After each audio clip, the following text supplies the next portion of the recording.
Academy Beach Planning Commission comes to order. Is there a motion to approve the agenda? I move we approve the agenda as it's going to be moved to.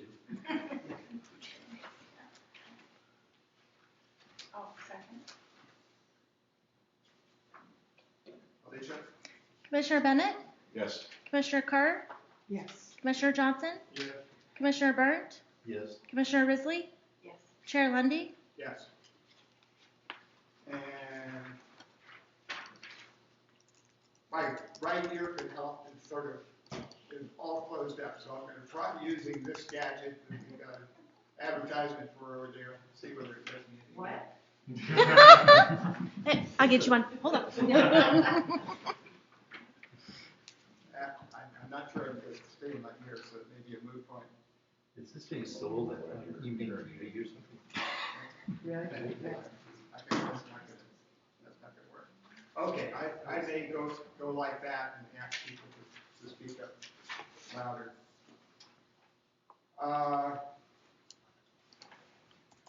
Is there a motion to approve the minutes? I have a few corrections. Oh, yes. Well, one anyway. It's on page 2, and it's in second paragraph, I guess, with J or not. And going down to, it says, Warlock, the ramp is semi-permanent. Anyway, if you move down to the next one, it says ramp would not extend into, and you should take out the into the twice. It probably should read, would not extend onto the driving surface of the street. Okay, that would have been better. I had a chance to edit these. I'm sorry I Yeah, missed I that. actually, thank you. I saw that and I didn't circle it. Any other corrections? That's pretty much it. Okay, is there a motion to? I move to Yes. approve the minutes. You got this. Okay, Alicia? I'm sorry, who was the second? Yes. Mr. Bennett, second? No, Joe. Mr. Bennett moved it. I'm sorry. Thank you. Commissioner Bennett, Yes. Commissioner Kerr, Yes. Commissioner Johnson, Yes. Commissioner Burnt, Yes. Commissioner Risley, Yes. Chair Lundy. Yes. By the way, in case, just for the record, it was pointed out to you since our most recent meeting that Robert's Rules of Order notwithstanding, the Cannon Beach has a rule that chairs of committees are to vote unless they have some particular reason not to. So, contrary to what I was doing for a couple months or so, I'm back to voting on everything. Now we have to redo everything. We have to amend You have to all of redo these. everything. Nope. Okay, it has been suggested, and I can take the suggestion, that we rearrange the agenda to deal with the parking issues first, so that Jason and Dan can get out of here. Much appreciated. Merry Okay. Christmas. Oh, Let's see whether I've got, I don't know whether I've got a script for that. Doesn't seem like it would be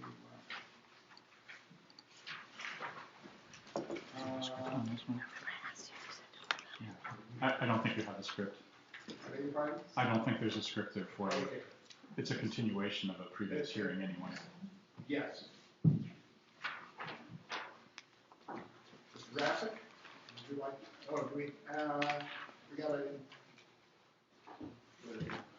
a staff? Yeah, I just want, the staff report's the same one you had last month. This is an annual exercise, although we've not done it annually. We've skipped some years when there was no interest in, from most of these recommendations come from Public Works or the police department.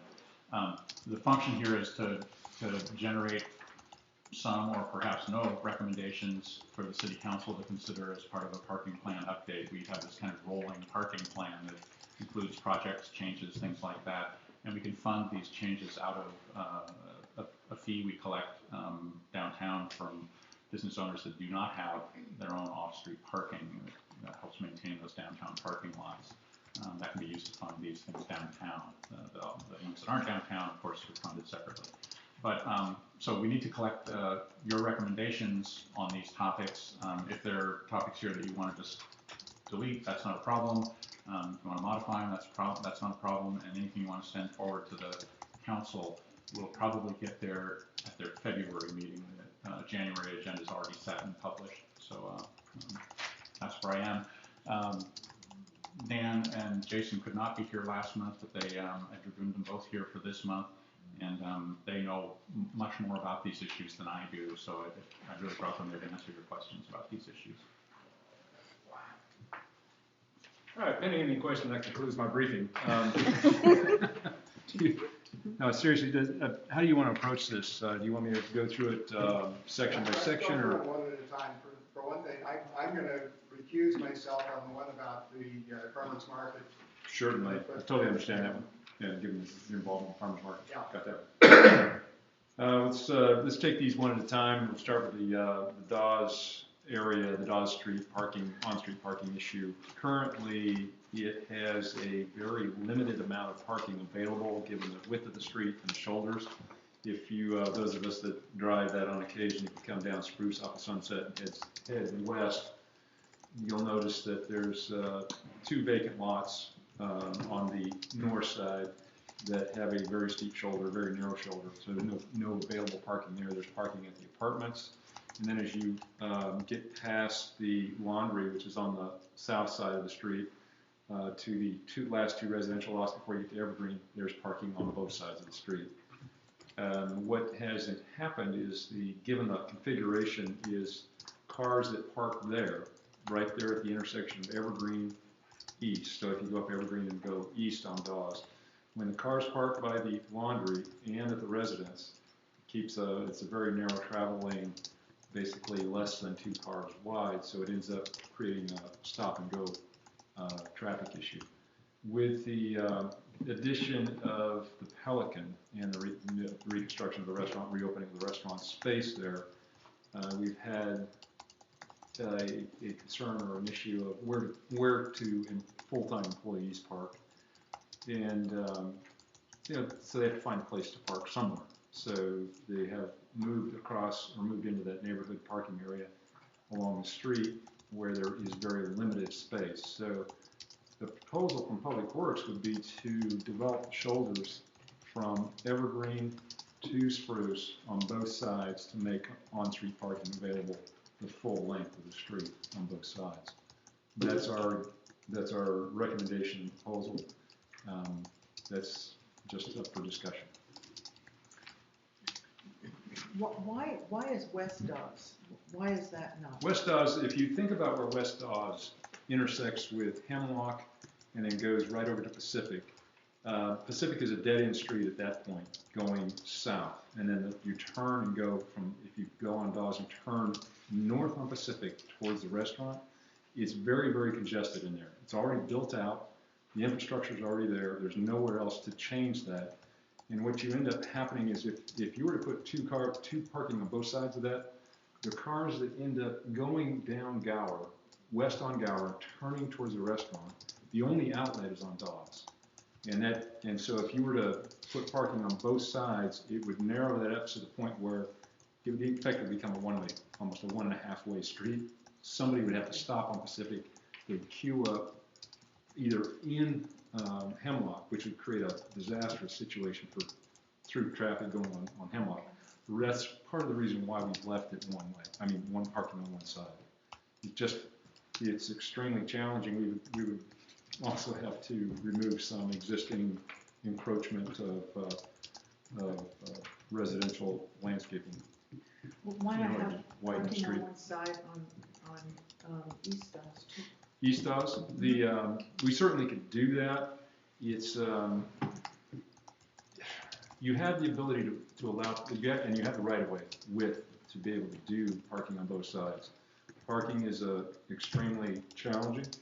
I wouldn't recommend limiting it to one side because they're going to park somewhere else. You're going to push them farther away into a full residential area as opposed to a mixed-use area. East Dawes is mixed use. It's got commercial and residential. If you don't allow parking on both sides, the people that where you limit those parking spots, they're going to move to south of Sunset into the full residential area. So I mean, it's just a matter of people are going to find a place to park. But it is, I know, but in fact, isn't it kind of like the city's providing parking for the Pelican Brewery? I mean, really, in reality, that's really what's happening. It's not just the Pelican. I mean, it's parking for tourists. I mean, yeah, we have to provide, we got to provide parking for employees and tourists and residents. So, yeah. Because we heard testimony that it wasn't impacting people who lived on East Dawes. The parking. Yeah, and I would not develop East Dawes all the way to the dead end. This would just be between Spruce and Evergreen. The dead end piece east of Spruce Street would remain the way it is. Also, Jan, on the north side of Dawes, right at that spruce spot, Yes. that's wetlands, and it also has a running water. The shoulder development would not impact the wetlands. The right of way, the wetlands is not right adjacent to the pavement. So if you look at where the It is right now. There's a culvert. Because I looked at it. There's a culvert that goes underneath there, and that's not really But should gravel be going into that? It's a drainage way, and we could actually culvert the whole thing. So I mean, it is a drainage. So it's. I mean, if we had to, but it's. Because that kind of worries me about maybe somebody parking close to that area and having some sort of a bit of an erosion because of that wet ground. I think that's part of the thing we would have to deal with. I think some of this would end up with a gravity wall, retaining wall block to hold it up. So you'd end up with a vertical wall on the edge on that north side. I'd really rather see one side as a parking spot. It's your recommendations. Staff recommends we look to maximize it. But if you want to put parking on one side, that's certainly your guys' call. So when you look at the photo that you have of Dawes, so if you were going to widen it to 40 or 45 feet, then you would have to, it looks to me like where that pickup is parked, that picket fence that's on the north of that. Yes. So how far in would you have to go with that? You'd end up with, if you go up to the fence? think about the dimensions, is if you want 12-foot travel lanes or 11-foot travel lanes, these could end up being 11 with 2 8 feet, so you end up with an additional 16, so 11 plus 20 is 22 plus 16 is 38 feet. This is a 50-foot right-of-way from the picket fence to the other side. The picket fence is right on the property line, right on the right-of-way line. So it's 50 feet across there, so 38 would leave you with a 12-foot extra, so you'd be 6 feet off of everybody's property line if you were to center this. So then the utilities that are on the south side of that street, Yeah, they have to be moved? The pole might need, the one pole you see there, most of the poles are back far enough out of the way. You see where and that's a little bit deceiving on that, right there where that pole is from that perspective of the picture. I have not looked at all of the power pole issues, but they may be able to work around those. So if you did have to move the utility poles, would you have to move that one, that first one, and then the one further west? Yes, but that's the utility company's requirement. We would seldom move them. And you said something about a wall, so I'm trying to picture where would that be? If you go down, think about where the fire department is. Head north on Spruce and make the turn left on Dawes. Okay, now on your right-hand side, there's that A-frame house, the one that's in the picture. It's not that picture, but there's an A-frame chalet. That's the one with the biggest Correct, okay, yeah. And so there's a swale down on that side, and the storm drain that comes across from East Dawes, east of Spruce, comes through there and goes across to Evergreen in what we call the catch, or the grate. We have a catch basin where it goes all underground, right there, one half a block. It goes right through the middle of these 3 lots. It cuts diagonally across over to Evergreen and drops down through a grate into the storm drain system. So if there were parking on either side from Evergreen to Spruce, Yes, how many spaces would that provide? there's about, let's see, roughly 14. For, 7 on each side? Yeah. How many of those are already being used? 7? This month? People aren't parking on both sides of the street? No, you can't. I mean, they can't physically fit right now. And there's, when you get traffic in, parked adjacent to the multifamily residential, and there's not a room, there's not enough shoulder on the north side for anybody to park. They're out in the traffic lane when they park. Do they do that? No. Excuse me? Yeah. Well, Excuse me? Go I live ahead. on Dawes. They do, they park all over there. They did today. Yeah, I mean, the residential houses on the north side there, just this side of Evergreen, I've seen either residential people are parking there or, people from out of town. I mean, a person. there are 2 residences that are mid-block that have encroached into the right-of-way with their landscaping. Those would be affected by So, this. so their property line would go about the same distance to the north as where the picket fence is? Yes. You can, if you walk down that section and you look at where the water meters are located, you can just about figure out where they are. The 2 vacant lots that are in between the existing residences in there, they've been surveyed, the property line's been located. You can see the property line stakes in there. That's just been the last 6 months that that's been done.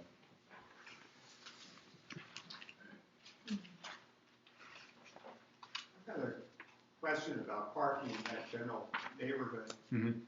I don't know what either the legalities or the practicalities or any of such would be, but it has occurred to me that the bank and the businesses just east of there, the Columbia Bank and along Sunset there, Yes. are for the most part not open for business in the evenings, and wonder whether whether the city or the business or say or Pelican or anybody else motivated to negotiate with them to make that parking available to the public after hours the way US Bank does downtown. Mark? There's an apartment there, they use the parking. Yeah, and that's allowed in our ordinance.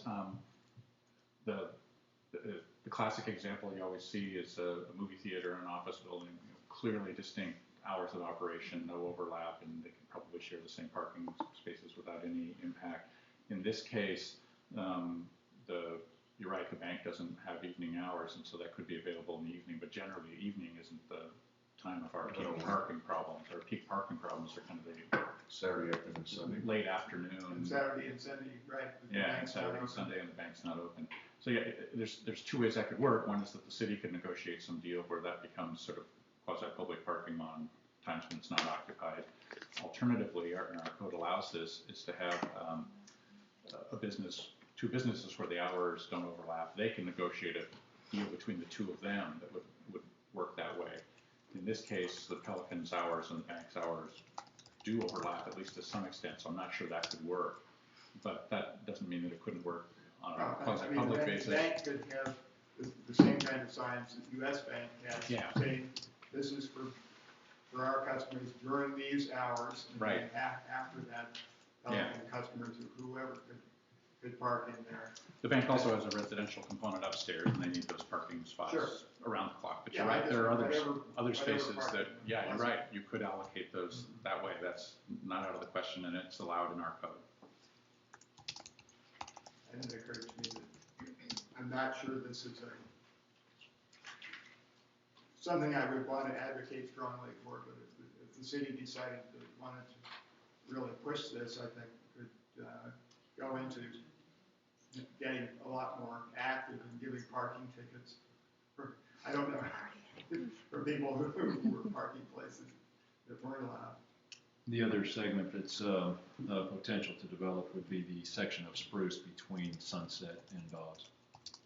Yeah. with the exception of the access driveway to the fire Obviously not department. by the fire department access. Right, and then, you know, the west side of that is pretty limited because of the fire department's driveway access, and that's also the apartment complex's driveway access. Right. So you have basically one spot on the west side and possibly 2 or 3 spots on the east side, depending on how you look at the driveway access going into the Cannon Beach History Center.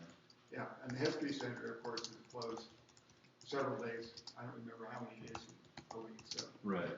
On the other hand, I think the problem at the times would not be the highest priority for the. Yeah, the challenge you have with alternative time parking in commercial lots is getting the signage right and getting people to understand what it means and read it. And then you've got the additional signs. So then you're proliferating a number of signs that, yeah, I'm not an advocate of putting up signs that you have to pause and read and take, you know, have to understand and interpret. I understand. It's like parking in downtown Portland. Where is the kiosk to go pay? That way, and don't forget, because you'll get a ticket. So anyway, this is an option you have. Obviously, the residents here experience this, the issues. It's what we affectionately call in the industry traffic calming, when you have cars parked halfway out in the traffic lane and you have to bob and weave to get down there and stop and wait for opposing traffic. I'm not a fan of having to make this a traffic calming street. It's an active thoroughfare that takes pressure off of the Sunset interchange at Hemlock during peak hours. And so, you know, we ought to make it a functional street and keep it a functional street and allow for parking in an organized way along the street. Have you surveyed the residents along that street? How do you feel about this? Not officially. I have had continuous input from the east of Sunset, or east of Spruce residents. Very, very definite concerns, and we addressed, both the chief and I have addressed concerns about vehicles parking down towards the laundry facility over the years, and personally requested the people to move their vehicles farther off the right of way. And so we've had a modicum of success there, but if it was more organized and defined, then, you know, we could definitely enforce that a lot easier.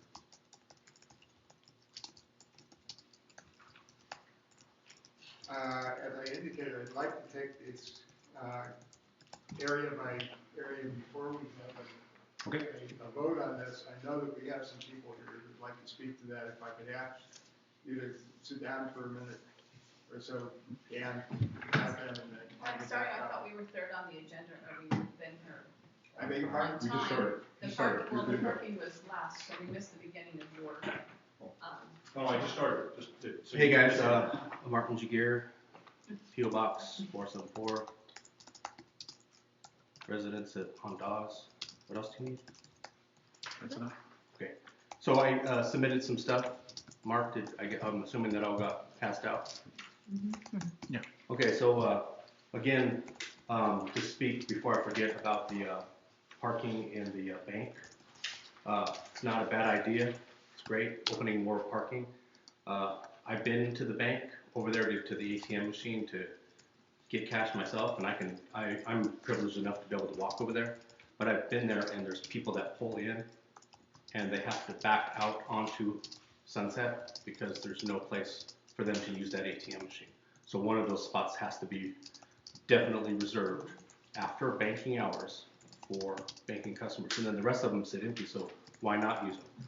So the main issue that I'd like to point out is we're not opposed to parking on Dawes. The issue is we need more parking in this whole town.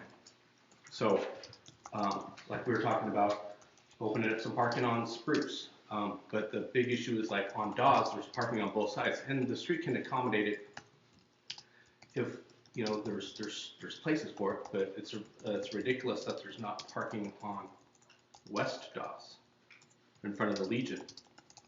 That whole intersection is all nice and clear, always has been.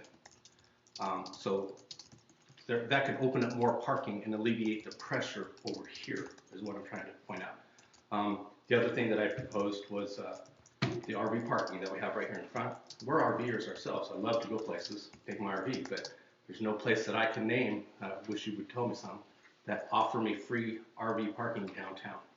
That would open up 6 more spots here.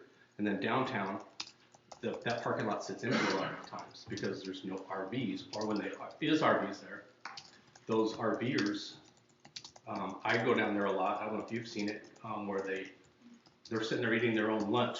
They brought their own drink, so they're not supporting the restaurants. They got a free place to park to go down to the beach. So eliminate some of those, leave some of them, or turn them into paid parking. Create revenue for the city. So the other thing that I was brought up was, we was mentioning how it's a thoroughway on Dawes.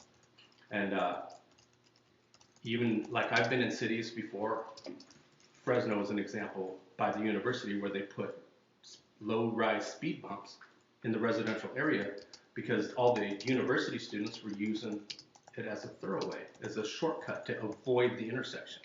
And we don't really have a big intersection, but it gets clogged up there at Spruce and Hemlock. And everybody uses Dawes as a shortcut. I don't know if any of you have, and I've seen a few of you cruise by, and then they get pissed off because there are 6 or 8 cars in front of them, so they hurry up and try to make up the time. We've had officers go out there before to witness it themselves, but they park their car down on East Dawes, and then they come in with their speed gun. What's the first thing you do when you see a cop car? You slow down. So it was a moot point at that point. But I'm just saying, it wouldn't hurt. I see kids over in the apartments across from our place, and they had a dog over there. I haven't seen the dog for a while, but those kids are playing with that's their yard. So when those cars are on both sides of Dawes and people are trying to use it as a shortcut and they've been frustrated with the traffic and trying to find a place to park, they go a little bit faster than the speed limit. Or, the speed limit that's recommended for that narrow of a street on that day, if that makes sense. And then the other suggestion I was making was to create more parking for downtown, and was to alleviate just some of the congestion with converting to a one-way grid, and or using our bicycle parking enforcement people, because I go down that town often and I see those guys 2 and 2, either parked at the end of 2nd Street looking at the surf, or they're just parked and there's jibber jabbering. But the main problem is pedestrian traffic control, and it causes backup issues, and you can't find a place to park. If there's a spot over on this side, you have to go down and make a U-turn to come back, and then that place is gone. So it's just creating more congestion downtown and no place to park. Again, if we got rid of some of the RV parking downtown, there'd be more parking spaces for cars, people that are using the restaurants, people that are using the knick-knack shops.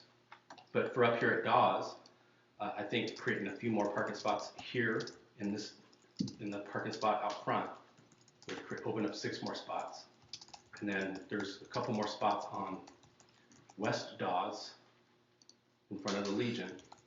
It's the same width as East Dawes, in front of Found, in between Escape Lodging headquarters now, the old, right there on the corner. The street is the exact same width, but there's parking allowed on both sides. But over here, there's no parking allowed on either side. So if you create just a lot more parking, would help everybody. So I hope that helps. Thank you. Hi, my name is Jim Prinzing. I'm CEO of Pelican Brewing Company, PO Box 42, Pacific City. Knowing that Pelican is new to town, obviously, and we don't have all the right answers, but we want to participate in the solution and do our fair share to help with whatever that solution is. We've been brainstorming some ideas that might help mitigate some of the issues. We don't know if they have merit or not, but certainly might be worth exploring. and researching to find out if they're feasible and might be able to be implemented. Something that's popped up importantly recently is the bicycle share programs. I think Nike has sponsored a fair number of those. There may be an opportunity, even to get some sort of corporate sponsorship along those lines to help us pay for some of the expense there. But encouraging tourists to bike around town, and maybe parking further out, or maybe even in some public parking lots, and then riding bikes into town just to alleviate some of the traffic congestion and parking issues. Maybe a unique and interesting shuttle service, taking folks from one end of town to the other. Maybe even employees as well. Because I'm sure that there's a fair number of employees who have to park downtown for the downtown businesses and have a difficult time finding parking, or potentially taking up spots down there as well.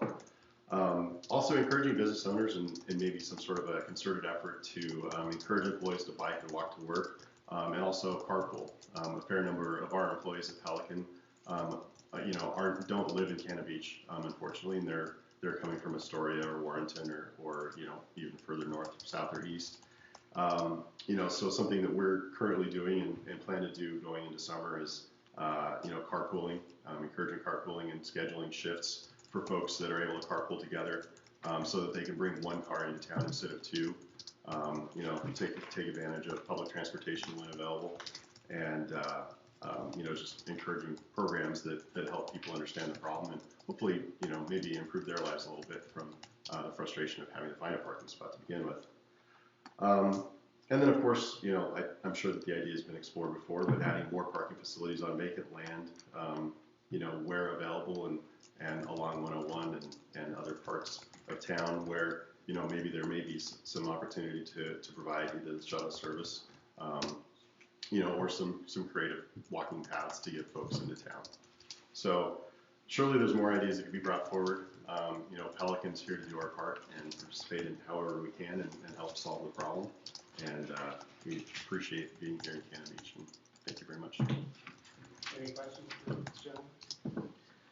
So I was just wondering, I think that you had mentioned that on a slow day you counted how many cars in the parking lot? I don't know, 14. 14. So how many staff people do you have? On a slow day, maybe 8 to 12, and then on a busier day, maybe twice that number.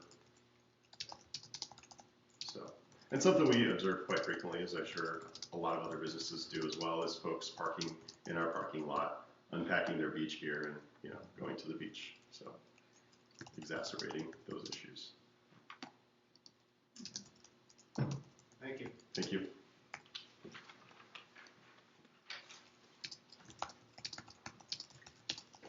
Elena Daguerre, 164 Dawes, P.O. Box 474.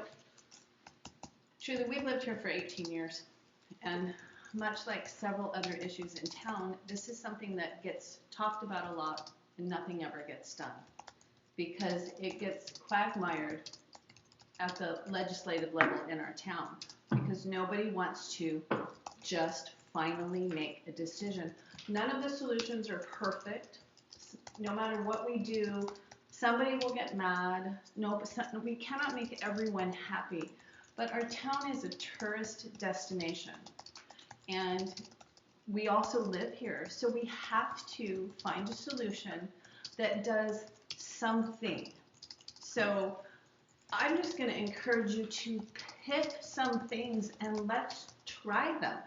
If they don't work, we can try something else. But the continued, we need parking, but not over here. We need this, but not in my backyard. It's just a bunch of talk. We lost our school because of that, because that was, 25 years of let's move it, and it never happened. So let's just pick a couple things and give them a go and try them out and see if it helps. There's a lot of solutions.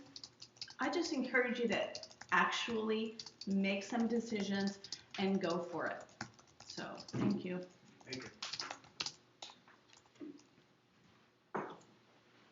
Okay, we have some discussion about whether we want to recommend something to the city council about that, about dogs. Well, I think that, an interesting point is, and I haven't looked at this really carefully, but, it seems to me that it would be less dangerous to have parking on one side of Dawes, both on the east and west Dawes, than to have parking on both sides of East Dawes. And I can sort of understand why some people question the logic of not providing parking on West Dawes. However much there is available there. Yeah, I'll reiterate why we don't park at all on West Dawes. It is a single outlet street of a very, very busy commercial district. So if we were to do that, you're going to restrict sight distance issues on turning movements off of Hemlock. We want to make sure Hemlock stays as free as possible without reducing and slowing traffic down to turn and look for a parking spot on any segment west of Hemlock. That's the primary reason Dawes does not have any parking is there's no outlet other than that particular street if you get trapped by turning into Gower. And those coming out of the restaurant typically don't come up Gower because they know that's a already clogged up intersection. And it's not conducive to coming eastbound on Gower.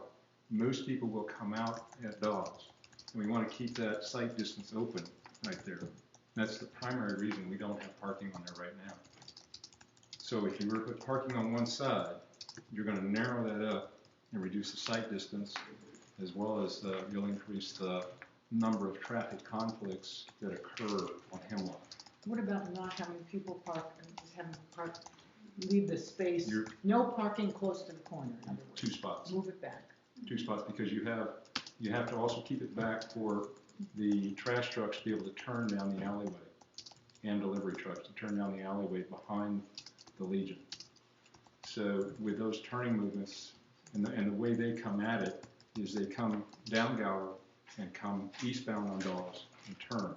So you have to basically, because of the way it's configured, you have to eliminate 3 spots and you're left with 2 spots available. By the time you lay the paint out, it doesn't work well. I mean, having parking on either side, I think the big issue that I see that's similar to what you see downtown is the pedestrian traffic. When you get out of the car, they tend to walk out in the middle of the street because there's not any sidewalk. Mhm. So, when you go down to the post office and you drive out, people going over to the restroom, coming back, they're walking down the middle of the street. And you'd have that same spot on. problem on Dodge if you had parking on both sides. You have that problem in every residential street in town, whether you park on one side or single. I lived in the presidentials for a year, 2 years, and same problem. I parked on one side of the street and I had to walk in the middle of the street to go anywhere. The difference is down, Dawes is a big thoroughfare though. Right, and and so that's, it is a busy street. I give you that. And so that's why, in terms of its arterial relief off of Sunset, it needs to be looked at as a primary street. And it needs to be developed as such. We can't do anything about where the traffic goes and where it's designed to go. It's going to go there. We ought to develop the street to accommodate the traffic and parking. And I'm with you, Commissioner. I would put the infrastructure in for pedestrians also. In the long term, the other option is try parking on one side and see how it goes. You're only going to net 3 spots. Well, it's already just. I mean, if you have a sidewalk, if you have a designated area that pedestrians, not always. Yeah, they definitely follow it much more so than. Yes, and you're going to see that on Spruce once we get the sidewalk finished there on Spruce. And that's the reason we're putting it in. It's primarily because of the ADA folks that were having to push the wheelchairs down the middle of the traffic lanes. So, yeah, I'll leave it up to you guys as to what you recommend. We'll take that up with council, whatever you guys want to recommend. Well, I don't know, I would like to give more consideration to just having parking on one side of Dawes. I don't think any solution comes out of plugging the whole area up with parking on both sides. You're still gonna have a narrow street, you're gonna have people walking down the middle of the street. Because you have no room there for sidewalks. Well, basically, then we would formalize that and have no parking on the north side. Your net would probably be one additional spot. And you would eliminate the parking by the residents that live at the intersection of Evergreen. Well, I look at this whole packet of suggestions, Right. and I think, as far as I can tell, it's a wash, or damn close to it. You know, you're taking out spots and adding spots, and, you know, when you get down to the point of 2, 3, or 4 parking spots for a town that's ridden by day trippers, you know, I think maybe you just leave it go and let everybody battle it. I totally understand your position, Commissioner. Well, and also enforce the bicycle lanes. We don't have any official bike lanes. We don't have the capacity on the streets to actually officially call them bike lanes. Well, they're marked. They're not marked as bike lanes. You'll never see What's the that bike. white stripe doing? You don't see the bike symbol. I know we don't, and I question that too. That's because we can't meet, based on the MUTCD, we cannot meet the width and requirements to put officially designated bike lanes in. Hemlock actually does not have the right of way width to do it. But we did put the fog line down, and everybody sort of adheres to it. But if we were to ever be looked at, technically, it's not, we don't call it a bike lane.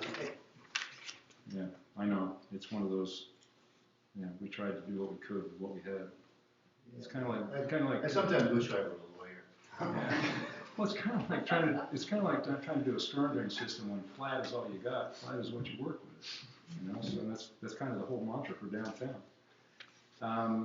All right. So, any recommendations you want me to take other than just one side parking on Dawes? You want to do the? Are we recommending to Dan or to the city council? You would recommend to city council. You're recommending city council. Right. Yeah, I don't know whether you want to do this as motions or consensus, however, whatever works best for you. It's a discussion, I think. Well, I mean, my feeling is we have the two options. Mhm. Either parking Both on one sides? side or parking on the other side. Yeah, sure. So, I mean, we could pass both of them on city council. Well, I have a basic philosophical problem with the idea of impacting any kind of residential neighborhood, negatively impacting any residential neighborhood to accommodate tourists. I just have a, I mean, that, to me, I don't see that as a fair thing to do to people who live in this town.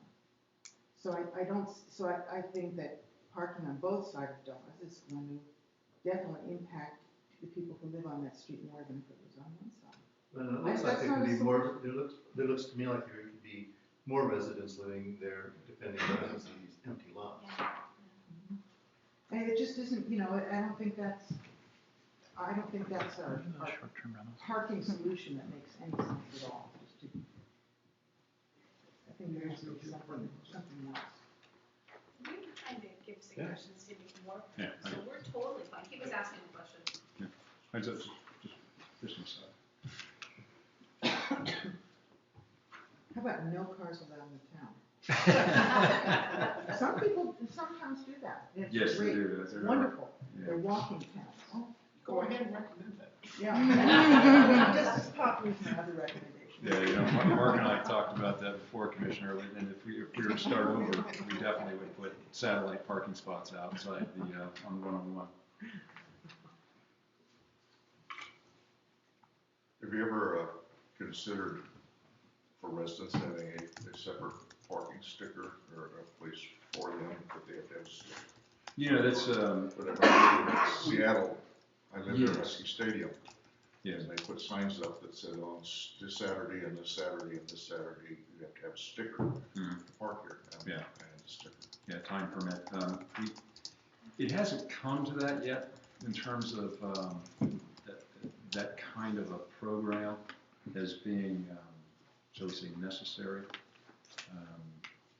And it's a challenge, another one of those challenging programs that costs a bit to manage, and you have no money to do it, and you have to do enforcement. But it is definitely another option. We had toyed with the idea of down here, we have a built-in terrain to actually build a parking structure right here, a 2-story parking structure right at the lower level. And, it would be an ideal spot during the off-season for the residents to park undercover. And, how do you do that with a permit and sticker kind of operation? You're local. And then, so that they don't park during the high season and take up public parking. So, but, that was one of those concerns I had was, okay, so if we build a parking garage, how do you limit people to park in there? Or how do you know that they're just, it's being used for day use, that kind of thing. So, if it's, Commissioner Lundy, it's your I have a question for the lady who live on Dawes. I do, we do. Would you favor parking on both sides? We have it now, and honestly, at first we were like, it needs to just be parking on one side of the street, but we felt we were being kind of selfish. It's like we're trying to help have parking everywhere, so I'm certainly not against it. We thought that if they do away with the RV parking here, Dan, how many spaces would they get? And they take up 3 spaces, and there's quite enough. So we were trying to come up with some solutions to get more parking in the area. Yeah, and I'll just digress for a minute. We need to address the RV issue. We don't encourage RVs to come into town, but when they do, we don't want them to get trapped. We try to avoid having them go down past Pig and Pancake if we can by offering spots here and recommending they go to Toll on Wayside. Once they get down past Pig and Pancake, their maneuverability is very, very limited. If they fail to make the turn at First Street, they're going to have to go all the way out of town to turn around and come back because they can't make the turn at Second Street. Now, say what you will, they come in, and a lot of them do spend time here, and a lot of them are through trippers. They'll come in, stop, and they just need a place to park for a couple of hours. I granted the configuration of Second Street. Mark and I have talked about that. Can be improved. What I would recommend is not eliminating these so much as improving their enhanceability in terms of understanding that there are RV spots and market from both ends, so we don't have private or small vehicles park in those spots. I know they're not always used, but I'll tell you what, when an RV gets into town and makes that turn on Sunset and heads north, or turns on Hemlock and runs north, they're immediately trying to figure out where they're going to go because it's a challenge to move it around town. And I've also seen them go up Cola Park Road too. We've got signs everywhere. Should I put a similar sign that advises no RVs? We it doesn't matter what you put up for signs for RVers. I'm an RVer too, so yeah. that would not discourage it at all. So. Doesn't seem to make a darn bit of difference. But I think we really need to make sure we provide for the wide array of traffic that comes into town, both RVs and single family vehicles. We don't not make a rule because people are going to break it. I mean that Well, when I'm we wouldn't talking have about any laws if that was the case. well, when I'm talking about signs, it's the putting up signs does not seem to address issues that recur frequently. So trying to put up a sign to tell RVers that they're discouraged from going. RVs not recommended. How about no RVs? Yeah, try enforcing that one. I mean, if you get up and you make a turn, and it's like, oops, I didn't see on a multitude of signboards, and you've got a split second to make a decision, and you miss the sign that said no RVs, and you happen to make that turn, where are you going to go? This isn't New York City. I mean, there's not that many signs. I just don't buy that as a logical reason for not having we're putting areas where RVs are not allowed and signaging it appropriately. And then a sign is a notice that a rule exists. That's what the purpose of the sign is. So if there's a rule that there's no RVs and Well, people step- don't pay attention to it, what happens? Step back a minute and ask yourself, why would we want to discourage people in an RV from coming to this town? We own an RV park. We Well, they can encourage, go there. and they do go there, They and don't have to drive to the middle of town. sometimes that's the only vehicle they have. Then they can go on Highway 101 to get around and park somewhere on either end. But I mean, no, I think I personally think it's ridiculous to have RVs in the middle of downtown. Okay? Okay. I hear you. Well, my question's for Dan. Dan, is there a reason that a couple of speed bumps on a residential street that is used as a thoroughfare is not a good idea? Yes.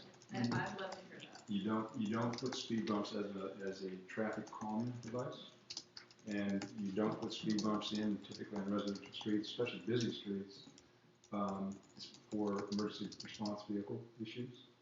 And that's the two main ones. If you try to put in for traffic calming, it never works for traffic calming. Look at Portland residentials, and you will find that there's a mixed bag in terms of results. And a lot of times it's more noise because people slow down, and then they accelerate because they have to slow down. And that's the traffic engineer response. They are I'd say that they're a feel-good response to an issue to try to address an issue that is systemic from a traffic design perspective. If you can't design the problem out of it, then there's something bigger at work. I disagree with that, but My experience actually with speed bumps is that they are effective. I would agree with this. And that's a perception. But if you look at it from a functionality and total end result, what you're trying to achieve, a lot of times it's a larger systemic problem with the total design of the streets and why is the traffic there in the first place. Well, because we have a little tiny town and way too many people in it. I'm talking specifically about why is traffic directed onto that particular street. In this particular instance, you end up with a T intersection at Sunset and Hemlock that has a less than standard design to it in terms of doesn't have a two-way option of right and left turn. And what that does is it forces a queue, and you don't have a three-way stop. So through traffic gets preference north and south on Hemlock, which in a busy day, doesn't matter which day it is, from Memorial Day to Labor Day, will back up traffic on Sunset for a good part of the day. Not the problem, but what this town has accepted is level of service F, the lowest possible service in the traffic engineering vernacular, virtually a standstill at walking speed during the months between Memorial Day and Labor Day. The city council is on record as having accepted that as a standard of traffic control, and that is the way they control traffic. What it forces the locals to do is find alternative ways to maneuver around town. Mm-hmm. I've never been in a situation or a city or jurisdiction like this that has actually said they're okay with having a virtual standstill gridlock. But that's what we have, that's the standards we work with. So, you know, it's a one way of addressing traffic is allow it to become at standstill and people will find a way around it. So. One more, yeah, Sorry. one more time. Yeah, no, I want to get this. I want to be here do until address late this, at night. the question about would we feel as residents on Dawes being comfortable with parking on one street, on one side of the street, Yeah, one side of the street. which is fine, but we have residents like our neighbor next door to us when he's in town, and we have Mr. Geese that lives around the corner of Dawes and Evergreen. Evergreen, yeah. And he has a couple of vehicles, and if we eliminate parking on the one side of the street, okay, that's great. Nobody's gonna be parking in front of my house or next to me so I can get out of my driveway. But when he's got that's where he parks. So now everybody is gonna be parked on that side of the street. when he goes to the supermarket and comes back, somebody's gonna be in a spot, he's not gonna have a place to park to unload his groceries unless he parks in front of his house. That would be the only concern about continuing forward with making it one way. I think like Lisa was mentioning, to impact the existing residents. So that's the only thing negative that I would say to doing it. I would put a sticker in my car. So if that makes sense, that's what I was trying to. Okay, I would like to get this moving ahead, and I'm not going to force a closure on this, but, did somebody? I think I would vote to approve this recommendation, because if we don't, What is it? the two ways, parking on both sides of the street, as they recommend. It just seems like otherwise we're not making much impact, and maybe even a negative impact. Okay, is there a second to that motion? Well, I just wanted to mention that, in terms of the speed bumps, I mean, I've lived in Portland 35 years, and they definitely started bringing in speed bumps on the residential areas, particularly, I'm thinking of Ladd's Addition. And it does keep you from going more than 25. I mean, if you go over 25 miles an hour, you're going to know it. So there is traffic control by doing that, but my feeling is that you're talking about such a short distance on the Dodge, I don't really understand the need for traffic on that short stretch. Those are two different issues too. That's speed control versus parking. Yeah, do we have a second for Mr. Bennett's motion? I'll second it. Okay. Anybody feel the need for more discussion of that before we vote on it? Okay, Alicia? Commissioner Bennett? Yes. Commissioner Kerr? No. Commissioner Johnson? Yes. Commissioner Burnt? No. Commissioner Risley? No. Chair Lundy? Yes. That's a tie. Time for lack of. Okay. It's a tie vote, so It's it's tied, 15. okay. So it does. Fails. Okay, So Is there I an alternative motion?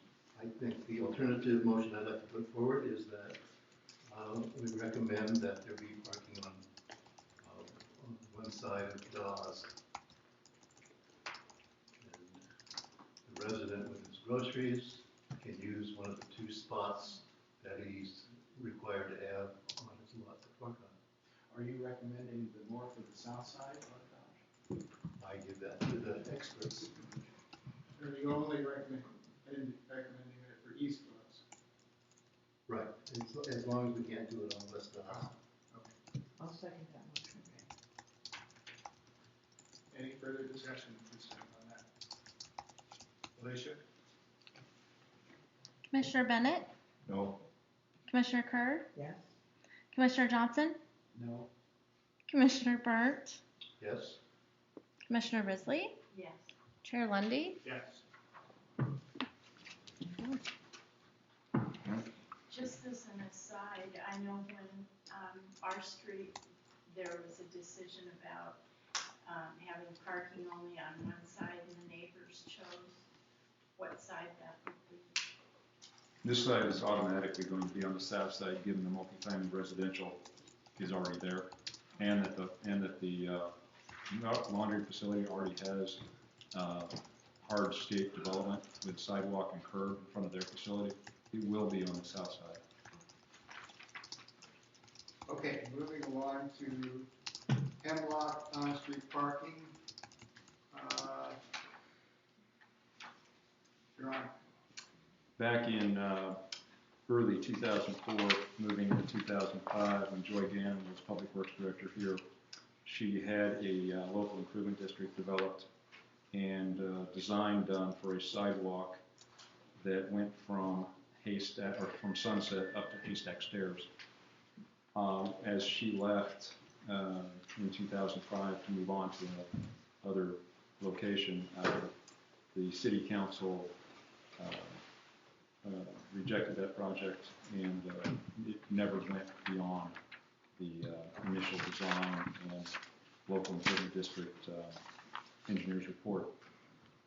Staff is recommending that this project be resurrected and a sidewalk be constructed, and that would include a sidewalk and parking along the segment between Sunset and Haystack Stairs. Right now, you have a unorganized parking that is allowed between those locations, and then pedestrians now walk out in the street during the busy summer season. So this is staff's recommendation, and I'll entertain any questions. Are you satisfied that there is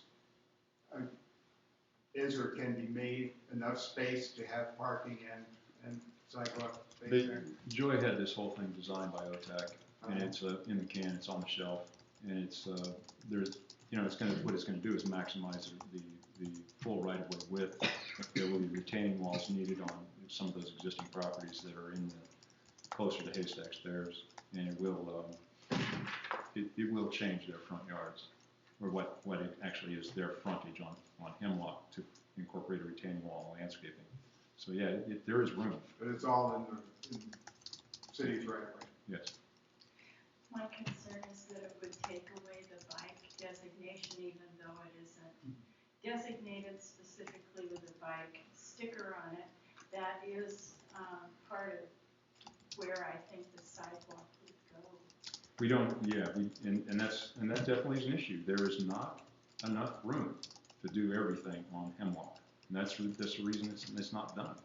You get past Haystack Stairs, and we're absolutely built to the maximum that we have with what we've got. Those houses are pushed right up against the edge of the right-of-way, and it's paved from edge to edge. And I once you think the parking spot is a good idea, but I really am concerned about creating more of a boundary for a sidewalk there. So what are you saying? I'm not sure. I don't see a sidewalk on the west side of the. You don't recommend putting a sidewalk in? No. All right. The city. That's me. Okay. Well, the reason your staff recommends this is the city is under a 40-year ADA consent decree, as you all know from the 2000 consent decree that we endured, and this was a direct result of that. Building a sidewalk in here. Now, we run the risk of exposing ourselves for not addressing areas that have been identified as to negatively impacting those that are in less or are mobility challenged. I'm trying to come up with the right politically correct terms. And this has been a segment that has been identified since 2004. It doesn't say anything about it. In where? About ADA. Where? In your presentation. No, it's not. I'm just giving you the background. The reason Joy designed this one was a direct result of the ADA consent decree. And this was a segment that has already been identified as needing a sidewalk to address pedestrian issues for pedestrian safety. We haven't done anything with it. It's been on the shelf. We've moved on to other similar priority projects, such as the spruce from first to second, actually first to third. Christian Conference Center is going to be doing their sidewalk as part of the first to third sidewalk. We're building the first to second sidewalk, and the city is building that. This one is still there. We're audited every 5 years for the next 25 years. It's a 40-year consent decree that we have to be audited every 5 years. At some point in time, by not building this sidewalk, the city is still exposing itself to a significant risk of non-compliance with the ADA laws. But that's all I'm saying. Dan, you know how some houses are right up against Hemlock? If that isn't in that, no houses would be, how would they be impacted, the houses that are right along the street? Who have almost no front yard. There's a couple houses, I'm not sure if they're included in this, No, they're farther south. They're farther south. So Okay. if you look at where the Forest Lawn Loop is, you look on your map there, you see the Forest Lawn Loop. There's houses on the end of the Forest Lawn Loop, on the south end of that that will have retaining walls that would be very, very close. I mean, they're basically, their houses have very short driveways. The retaining walls would be right, some of their existing vegetation would end up being taken out because it encroaches into the right of way. The forest lawn properties inside facing the loop are all well set back. The properties that are close are between forest lawn and the stairs. There's four properties in there. The stairs are actually right across from a Viewpoint Terrace, so there's actually only 2 properties that are affected. That's like the back of their house, really, because they're looking out at the. In essence, yes. Yeah. Yeah. So, It's a low impact because they're maximized for the ocean view, not for the street Right. view. So if you were to add a sidewalk to it, Yes. if that was on the recommendation that Joy had made, Yes. the grade going up that slope, I mean, what I'm wanting to know is the settlement with the city, if that's recommended for sidewalk paving, then why not the whole stretch of it? From where? From Sunset all the way to past Total Vaughn. You could certainly do that. That would require property acquisition, and the sidewalk would have to be cantilevered out over the as you begin down through the S curves, would have to be cantilevered out and supported off of pylons. So. Because we don't own enough right of way in there to fit it in.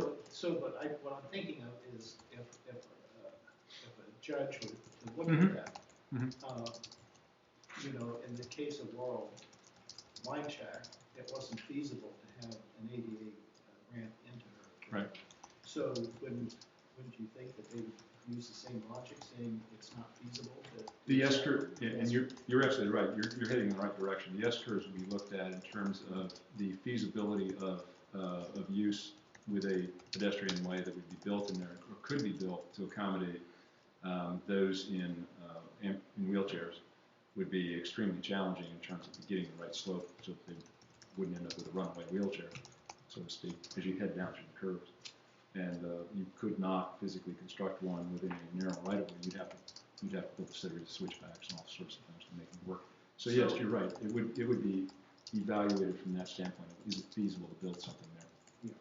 So then the other question is something that I also want to direct to you and to Jason, and that is when you come up on Sunset to make a left on Hemlock, yes, where the bank is, and it seems like in the past there was some restrictions on how far the first parking space was available, because right now quite often the big trucks and rigs that park on that side interfere with the visibility of turning left onto Hemlock. Yes. So I don't know how far back, or if that's changed over time or not, but anyways, it seems to be a big problem. It can be on a temporary basis. The trucks that park there are temporary. They don't park there full time. I can't remember the restriction that's there. The other issue we have is we've relocated the flower basket armchair barn that was there, because that also created a sight distance issue looking southbound on Hemlock to acquire visual. And you're absolutely right. That spot, the first 2 spots there. Yeah, what I'm seeing, which I didn't really see before, and I'm assuming that these are residential people that have big Jeep, 4-wheel drive, and that seems to be the first truck that seems to be parked as you're coming down to Sunset on the east side. We can certainly take a look at that particular spot. Chief and I will monitor that one and see if it warrants a parking limitation in terms of vehicle size. We could put compact only restriction on it, certainly. That is a very sensitive corner, and that's one we try to keep on for that particular issue, because the longer you have to wait to do the visual acquisition, the more the queue builds up on Sunset. So, yeah. So if everything seems to build up on Sunset and Hemlock, Those are our 2 arterials, yeah. When is the city going to put a street light in? Never. Or a 4-way or a 3-way stop. I can give you with pretty reasonable assurance we're never going to put a stoplight in until the council decides that they want a higher level of service. When you accept a level of service F, meaning walking speed for traffic. You don't care about traffic control devices. So that's a council policy question. So, Now, having said that, that's sort of rather a flip answer, I apologize. Mark and I are working on. You specialize in this. I know, I'm sorry. I apologize totally. Mark and I are working on getting a transportation system plan done for the city. And when we get the TSP grant and we get a transportation system program for the city, a plan, it'll address that very question. And that's when we can answer that question of what kinds of service and when and where should we have more traffic control devices at which intersection. And you know, if we go with, we often have looked at the downtown traffic arrangement, and the couplet idea has been talked about for a number of years of taking Hemlock and First and Fur and Third and making that a whole one-way couplet arrangement, and that would require a nominal amount of traffic control changes with signs. You could do that fairly easily. It's something that these are the kinds of initiatives we'll roll into a TSP and have them look at it and totally evaluate it. Well, one other question about the sidewalk on Hemlock. It seems to me that the problem on Hemlock, you know, in haystack access, is more a problem of people leaping out from the east side of Hemlock to get to the west side of Hemlock. Pedestrians or cars? Pedestrians. Yeah. I mean, the cars are a problem too, but you know, I don't know how many times I've seen a string of people leaping out of cars to get across Hemlock Street, and somebody's coming around the corners, you know. Yeah. And sooner or later, I mean, it may have happened already, but sooner or later, we're going to have somebody run down. Yeah, we've been very, very fortunate that we have not had pedestrian vehicle collisions. And so it seems to me that rather than a sidewalk, what might be helpful is a really very publicly advertised crosswalk. You know, that might be more beneficial to somebody in a wheelchair than trying to get across Hemlock to. I appreciate you bringing that. That is also on our Marks and I. We put these lists of things together that we're trying to capture. Pedestrian crosswalk enhancements along Hemlock are also one of those things that we should look at in terms of addressing the issue that was brought up by the I can't pronounce it right. All right, is that it would also help queue up pedestrians, so that instead of having them cross randomly, is if you had pedestrian control, you could then have them queue up until they have authorization to walk. The problem you have with this is that it's going to require signage and lights. And so far, my experience here has been a resistance to having those kinds of devices put in. And again, you know, it's one of those things of, it's a change in culture, it's a change in mindset, and accepting the fact that when you have that many pedestrians in town, it's safer to have pedestrian control devices to allow them to cross safely.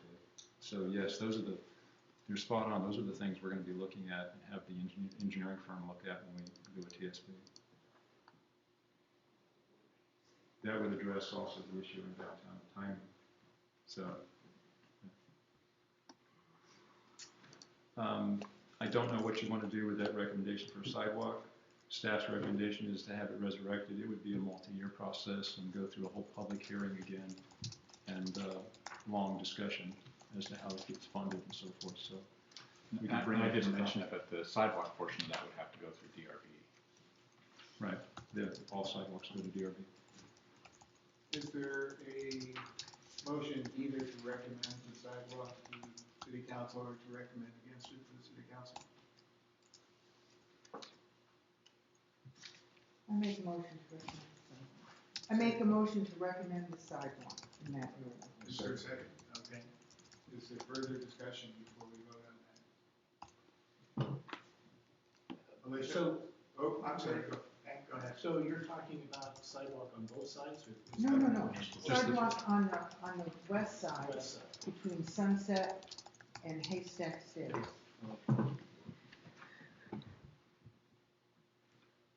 Okay. Alicia? Commissioner Bennett, Yes. Commissioner Kerr, Yeah. Commissioner Johnson, Yes. Commissioner Burnt, Yes. with Commissioner- crosswalk. Yes. Commissioner Risley, No. Chair Lundy, Yes.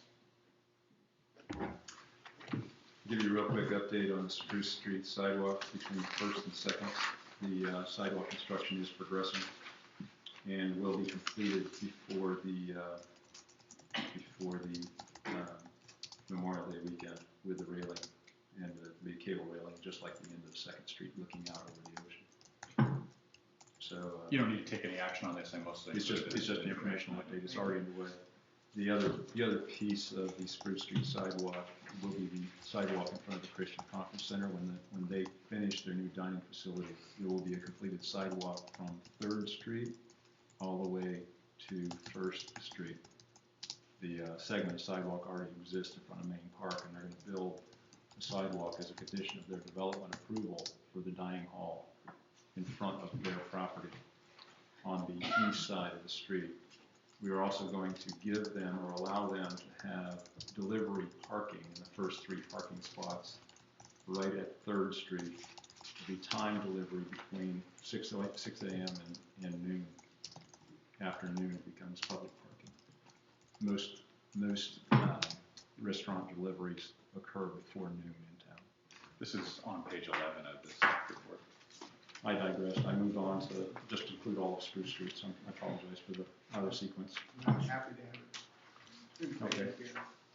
You want to go on to the more? No, I have another question. Go ahead. I have another Question. Oh, I'm sorry. So, the sidewalk that you're putting in going down eventually through the. To the restrooms. center. So what kind of barrier do you have on the east side?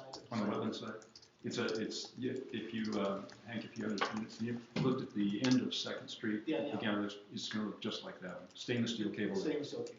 quarter-inch cable, right? So it's visually very unobtrusive. Well, I had recommended that at one point, but I didn't know if they were thinking about doing the same thing by the conference center. No, that's because the conference center is actually going to be built into their dining hall design, most of that. And the only piece that's actually going to be exposed is a very short piece. They've got their own landscape design for their. It doesn't really need that much of a safety risk. Warren Way and Hemlock intersection, as part of the Fresh Foods construction there, we've noticed. It's been an issue, but we've noticed before, but we've noticed that we really need to look at enhancing the performance of through traffic coming off the highway, as well as those that use the Warren Way day use area. So the long term, we've hired OTAC engineers and Lancaster engineering, traffic engineering firm, to give us an evaluation and recommendations for that intersection. The preliminary findings are that this is an ideal location for a roundabout. Small diameter roundabout can fit in there very well and very efficiently. It eliminates the need for a four-way stop and addresses most of the needs. Primary concern, primary issue we have is the Tollibon Inn's driveway comes in at a very confusing angle, and the Warren Way piece that goes down to the beach, that opening is fully 120 feet wide across there. And it's a 60-foot right-of-way with 2 60-foot radius corners on it. And it ends up becoming excessively wide and very confusing for traffic that comes into and out of Tollibon Inn in their driveway, and any traffic that is going east or west on Warren Way. So what we're going to do is, in the short term, is narrow that piece up so that you have a through, right turn, and left turn only. So you have 2 movements allowed, right turn or through and left. That will shorten or narrow up the eastbound lane so that it's narrower, and will allow us to put a stop sign out there instead of the flag that's bolted to the pavement. He will also give the driveway, the folks going into Tolovana Inn, a longer exit, and we'll put a stop bar on their driveway, so they have to stop and make a turning movement to get onto Warren Way. So it'll clean that whole thing up. Predominantly, we'll be right there on the Tolovana side, is where most of those improvements will occur. That's a temporary fix. The roundabout is rather expensive. It will take, again, the TSP, get it programmed and get it funded to get it done. That's probably a 10-year out project. In the interim, we'll go with some temporary paint and barricades down there, some candlesticks and that kind of thing. So if you were to have a turnaround there. Yes. And if you were to bring the area coming out of the Tolovana in, so that you couldn't go as far south, that would, so would you have to infringe on the Tolovana parking lot? No, what you actually do is you enhance their capability by bringing the stop bar out onto the right-of-way, making a T intersection with the driveway and Warren Way, as opposed to just pulling off a Warren Way and cruising into the driveway. It comes in at an angle right now. We would square that up with Warren Way. Looking at this, I'm not quite clear. Yeah, and I don't have a diagram for you, and that's part of the issue. I just want to give you an update as to where we were headed with this intersection. It doesn't do anything for parking, but it helps with performance of traffic movement. Right. So what was your proposal to the engineers on that? Roundabout. That Yep. way. Yep. And they have the option of coming up with some other solution? I asked them to give me two because I knew the roundabout was going to be in the $700,000 category. No matter how you build one, they're very, very expensive, and I knew we weren't going to get it done in a hurry.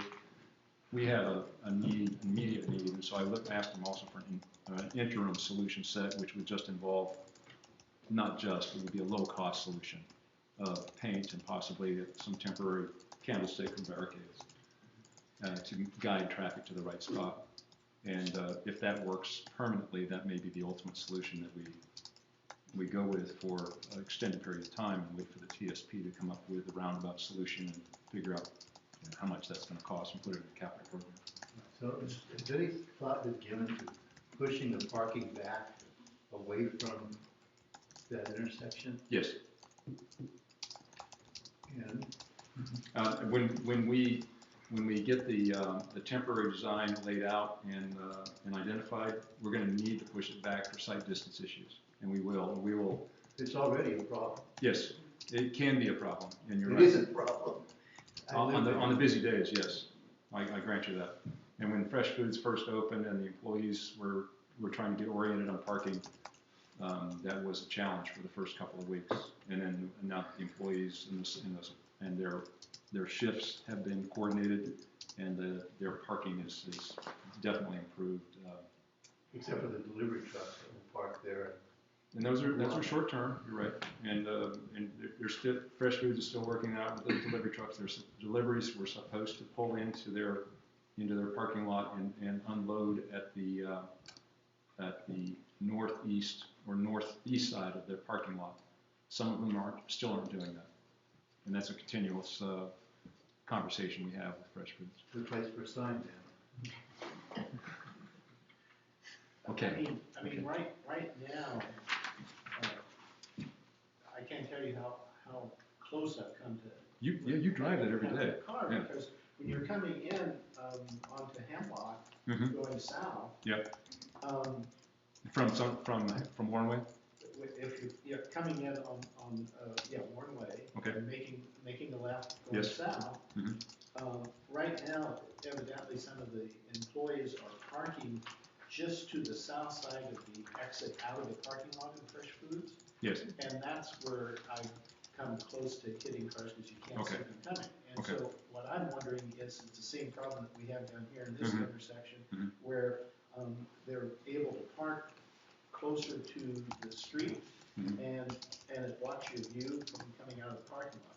Okay. And you really cannot see until you're out into the street those cars that are coming at you. And the same thing with the delivery from the parking lot of Fresh Foods to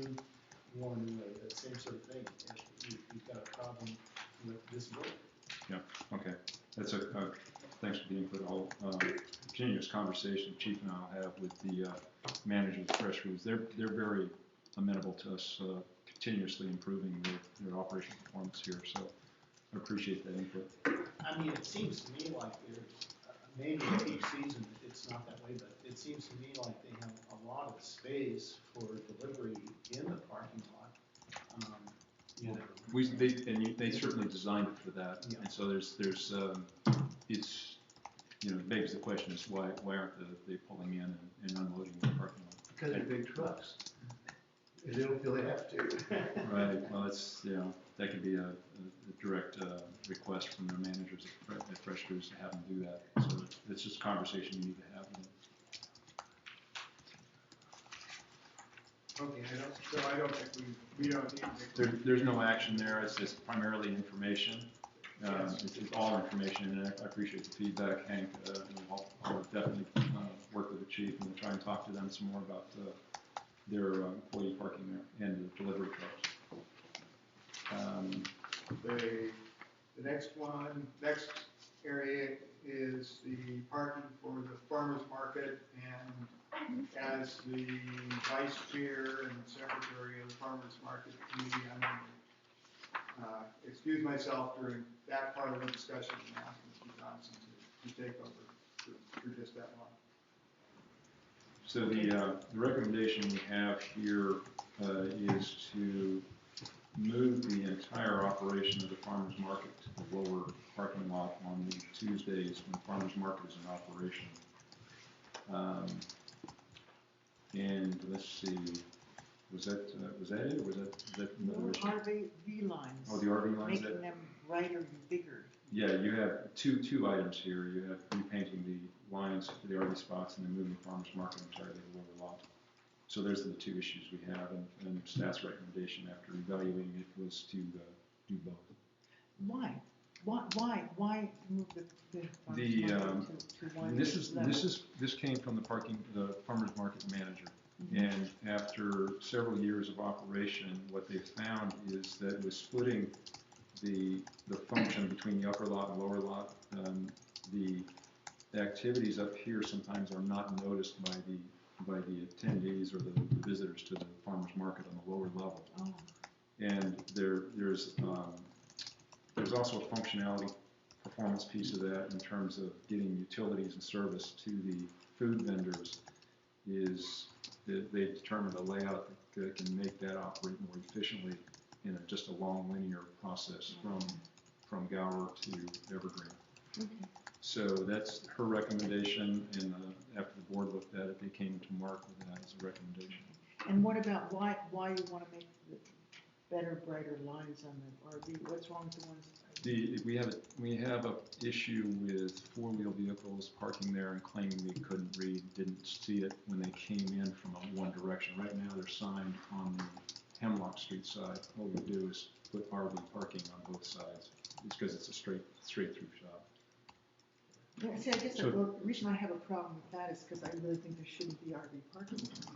I mean, seriously, I think it's, like I said, I understand that. So I think that, and then that would free up how many parking spaces? 6. How many RV, there's 3. So there's only 2, each You one. only fit 2 four-wheel vehicles in an RV spot. So if you look at the way that parking lot's configured, no matter how you do it, you're only going to get 6 more spots out of it. Okay. Well, I totally disagree with that. My recommendation, which I brought up before, was the configuration of the parking lot down here is, the buses that come in, they do go down Gower and make that turn back onto Hemlock if they need to. But my recommendation is to eliminate the RV parking, and if you take your tape and you measure out the distance right now where those 3 RV parking spots are, and if you measure that, I'm figuring that you can get 14 parking spots on both sides. And that is if you measure out the distance, the 1-inch distance from where that V shape is going south, you can can get 6 parking spots in there. You have an island, and on the east side of that island, if you eliminate some of the grass area on that south berm, you can actually get 8 parking spots there. And that would create a flow of cars and trucks, small trucks through there that would make sense. And you would have only RV parking down by the wastewater and at Tolwana. One of the programs we're forgetting, and I would be remiss if I didn't include her in this, is HRAP. This is the primary spot for HRAP tour buses to park. And if you don't provide a spot for them to park, then they have to find a spot clear down at the 2nd Street. How many HRAP tour buses are there? She has, this is the best year she's ever had. They come multiple times a week.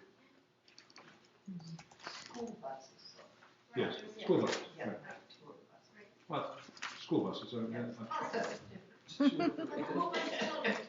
There have been tour buses from the Astoria that have come down to park there for the HRAP, for the rock. But if we know we're coming, can we go out the night before and cone off and reserve their spots for them?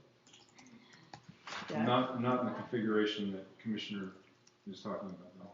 If you eliminate these spots and turn them into 4-wheel vehicle spots, you cannot bring a bus in there.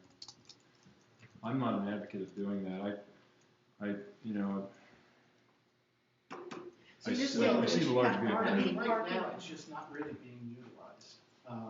And with 16 parking spots for RVs, and my feeling is, I don't know how the city council looks at it, but my feeling is we should discourage RVs from coming into town, and we have accommodated them, and eliminating it in this congested spot and giving more parking space addresses what the city council is saying about having 50 more parking spots.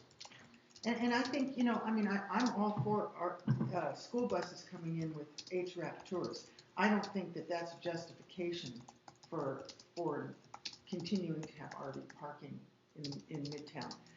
I think there are many other creative solutions that can be, you can come up with a lot of creative solutions to accommodate school buses. They're not, at least up until now, I haven't seen this, there's not a school bus every day coming in, or several school buses every day, 5 days a week, or 6 days a week, 5 days a week. In the summer, but in the summer, there's, school is out, so there aren't school buses coming in. I get you. I totally get you. I understand where you're coming from. I mean, that's, I mean, don't keep RV parking in Midtown because school buses are going to come in the spring. You come up with another solution, another place for school buses to park, like maybe around back where the, there's some parking that's sometimes available, at least I've seen it there, back behind the police station. That isn't used up. excuse me? Well, When have you not seen that maxed out? I parked there and it hasn't been maxed out. With this 4-wheel vehicle, you could not get a bus in anywhere on the east side. Okay, well then come up with another, there's gotta be more creative solutions than keeping 3 RV spots because school buses come in the spring. I'll tell you what, I mean, more than one of you has brought this issue up, and this is a policy question that I'm hearing that maybe Mark wants to have you guys take up with council is, do you want to go forward with a policy of trying to discourage RVs inside the city limits? If you want to do that, then make your recommendation to council. And I'll follow council's direction in terms of what they tell me to do. Yeah, it certainly is fair game for you to make that Yeah, recommendation. it really is. I mean, you guys are this is in your purview, so I certainly would entertain you making that recommendation to council. Okay, so is there any other comments from the audience on this? They could park. Go ahead. Sorry, Bob. We have to say my name again and stuff. No, you're fine. I mean, I agree with Lisa. They could park at the Tolovana Wayside and walk the beach to Haystack Rock. It's a beautiful walk when they're here learning. And they're cute. 14 spaces is huge. That is you know, that's a lot of extra parking down here, which is really needed for everything. So I support that. That's a lot of spaces in that parking lot. Makes it usable. Yeah, and what I was trying to point out too on the reserving, coning off, or reserving spots, if you eliminated those parking spaces, on the days that you knew school buses were coming, we'd go out and reserve parking spaces for the farmer's market, right? Yeah, that's Regular four-wheel parking spot, we go out and reserve them for 10s. Why can't you do the same and reserve 8 or 10 spots on those days that the school buses are coming? Give them 12 spots for that day, because we know they're coming, and that's what it's for. On the other days, put cars there. They do it for the farmer's market, that's true. That's, I'm saying, so it can be done. Yeah. Okay.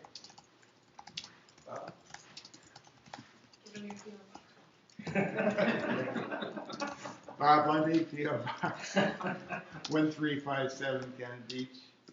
I want to make a pitch for supporting the change to the farmer's market footprint. As was suggested, we, at the end of the season, when we moved everything down into the lower lot, we had much better feel as far as the visitors to the market. The vendors voted unanimously in favor of it. It's always been, I think, as long as we've had the market, there's been some dissatisfaction with sticking some people up in the upper market.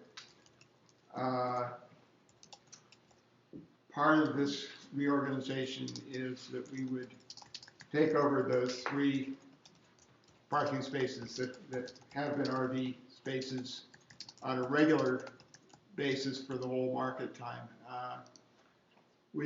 Over the past few years, we've sort of pushed ourselves into having increased use of that, but never actually really reserved for the farmer's market. And I've been sort of pushed, as any market day goes on, I've looked to see if I could release them to RVs, but frankly, for a lot of the hours of Tuesdays on market days, we're taking those over anyway. Just as far as how the market works, I think that it was the unanimous agreement of the vendors and of the market committee that this configuration would be better. Any questions about that? I mean, my feeling is I think it's a good idea to put the market in the lower area and eliminate the RV parking, and that you actually would have equal amount of space for either unloading a trailer or parking a trailer in one of those spots, moving the car away.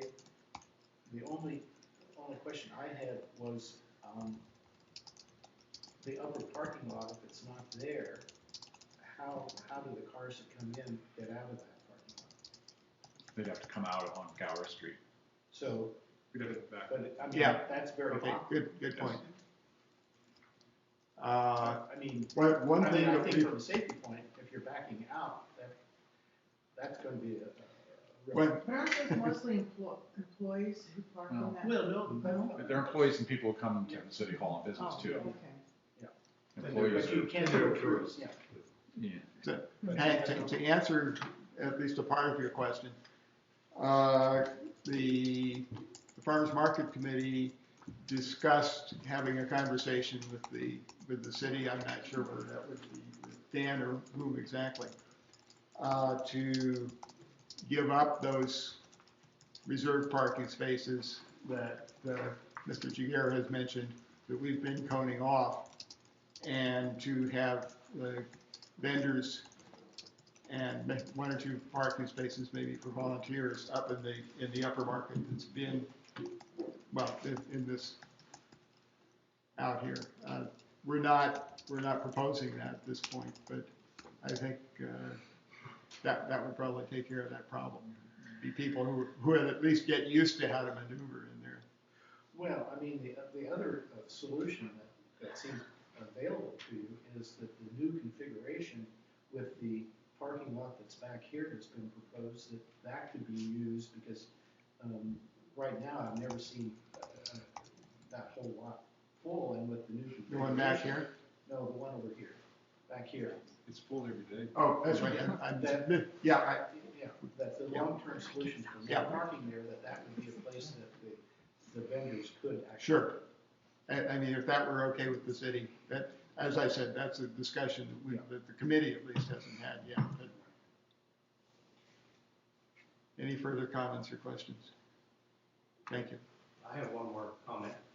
That, On moving your market, would it be possible to move your whole market to the front of the parking lot, closer to the street? all the way up to the street? Yeah, take the front row, and then that way, these parking lots would still be able to use the ramp and go down, and then they would put the market closer to the street, which would get more visibility and more people. How about electricity? Hey, Well, we have, Well, we have this that's a discussion. recommendation, so we've heard it.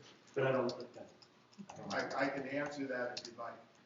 Well, I didn't hear a question. Oh, he was asking, Well, No, but- it's not. may I? Yeah. Thank What- He was suggesting that instead of having the farmer's market in the middle, Yeah, I know. and the way we've got, to move it into the westmost section, and I'm not sure that this is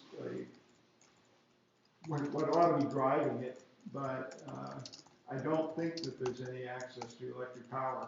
I was just asking Dan. That's an infrastructure issue for us, but we just moved the power. Okay, We'd have to look and see if there's many spots, as many places for booths in the lower part as there is. I think you're right, yeah, that the middle lot is larger than the lower one. But, I mean, it's a thought, look, Yeah, the middle one is actually Evergreen. Oh, that's a street. I mean, the other criteria, if you were to move it closer to Hemlock, is the ADA spaces that you have. Can that be accommodated in the middle lot and the upper lot? That's a good point, Commissioner. We would definitely take a look at that and reconfigure swap the ADA spots. But I mean, those are all logistic things that can be certainly done. And again, moving the power is just another logistical piece we would just do and get done. And then moving the ADA spots, now that I look at the picture, I see what you're talking about. And those would have to be relocated to the middle, and I think it could be done. Certainly is either option is certainly feasible. Okay. Okay, any other comments from the audience? Okay, what's their recommendation? I have a motion. Okay. So I move to approve moving the farmer's market to a lower level and to eliminate the RV parking spaces entirely in the Midtown lot, transforming them into regular vehicle parking. Second. Any further discussion? We foresee removing some of the foliage. Yes, yeah. Well, I didn't bring this up, but there's a 10% landscaping requirement in parking lots. I don't know how close we are to that here. If we have excess landscaping, that's easily done. If not, perhaps. We'll have to take a look at the development. Yeah. So that's why I'm glad that the motion didn't specify a certain number of spaces, because if we can do that without changing the landscaping, then it becomes just a kind of a The basic maximum exercise. possible. Well, yeah, the maximum. I mean, the other way to accommodate the landscaping thing too is that if you have that type of parking, you could also bring in some landscape to where the front of the cars park. That could be. But we need to hit that 10% number if we can. So as long as you're not specifying a fixed number of spaces. Maximum possible. Yeah. Okay. Any further discussion? Okay. Roll call.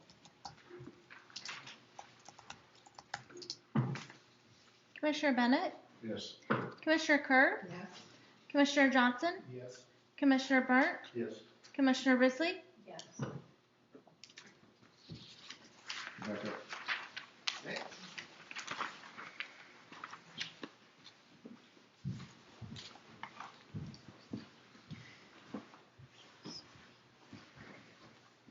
Would you like to move on to the next item, Chair? Please. The motorhome RV parking on Second Street, public lot. That has been a request from PD based on the number of citations they've had this last year, is to restripe and better label those RV spots on that extension north of the sewage lagoon.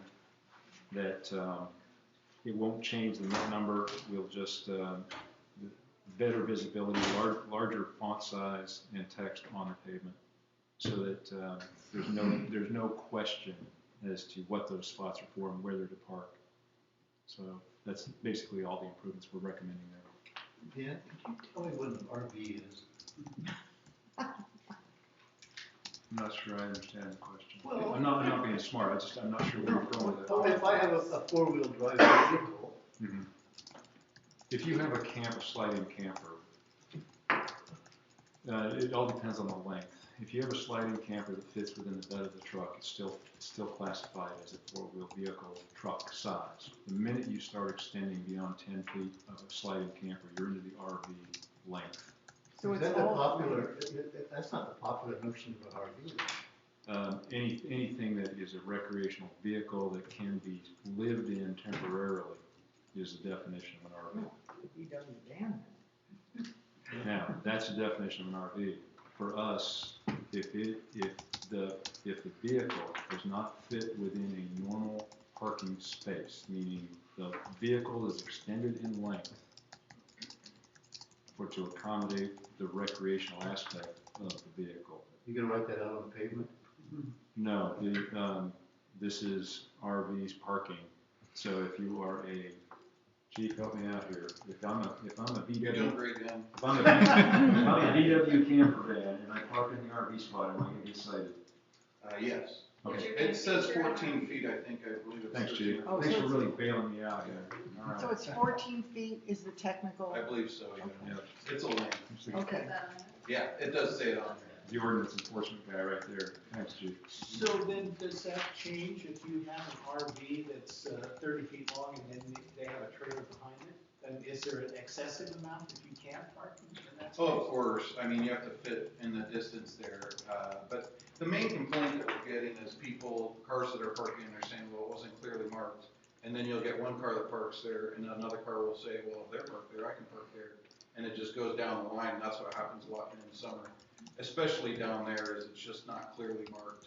What ends up happening is if the first car parks over the RV only, then another car will turn around and park on the other end. So we plan to label both ends. Yeah. So that there's no question. So then, once it's labeled, then if you get a vehicle parked down there, you're gonna tow it away? No, it's easier to go with the citation, and then we have that signage, because the parking information, even the patrol officers take photos each time they issue a parking site, and then it goes in front of the judge, and he'll say, well, I can't even read it, how are they expected to read it? And so he'll dismiss it based on the fact that it's not legible or able to read, so they deal with it. So the way it is right now, have there been any citations that have held up? Well, it's hit and miss. A lot of times people just pay them, but there are the ones that will come and say, I couldn't see it, or argue it, or send a letter, and the judge will dismiss it if he sees it.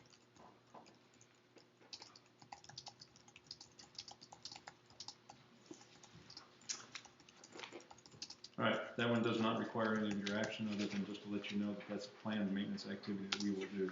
I'm satisfied with that.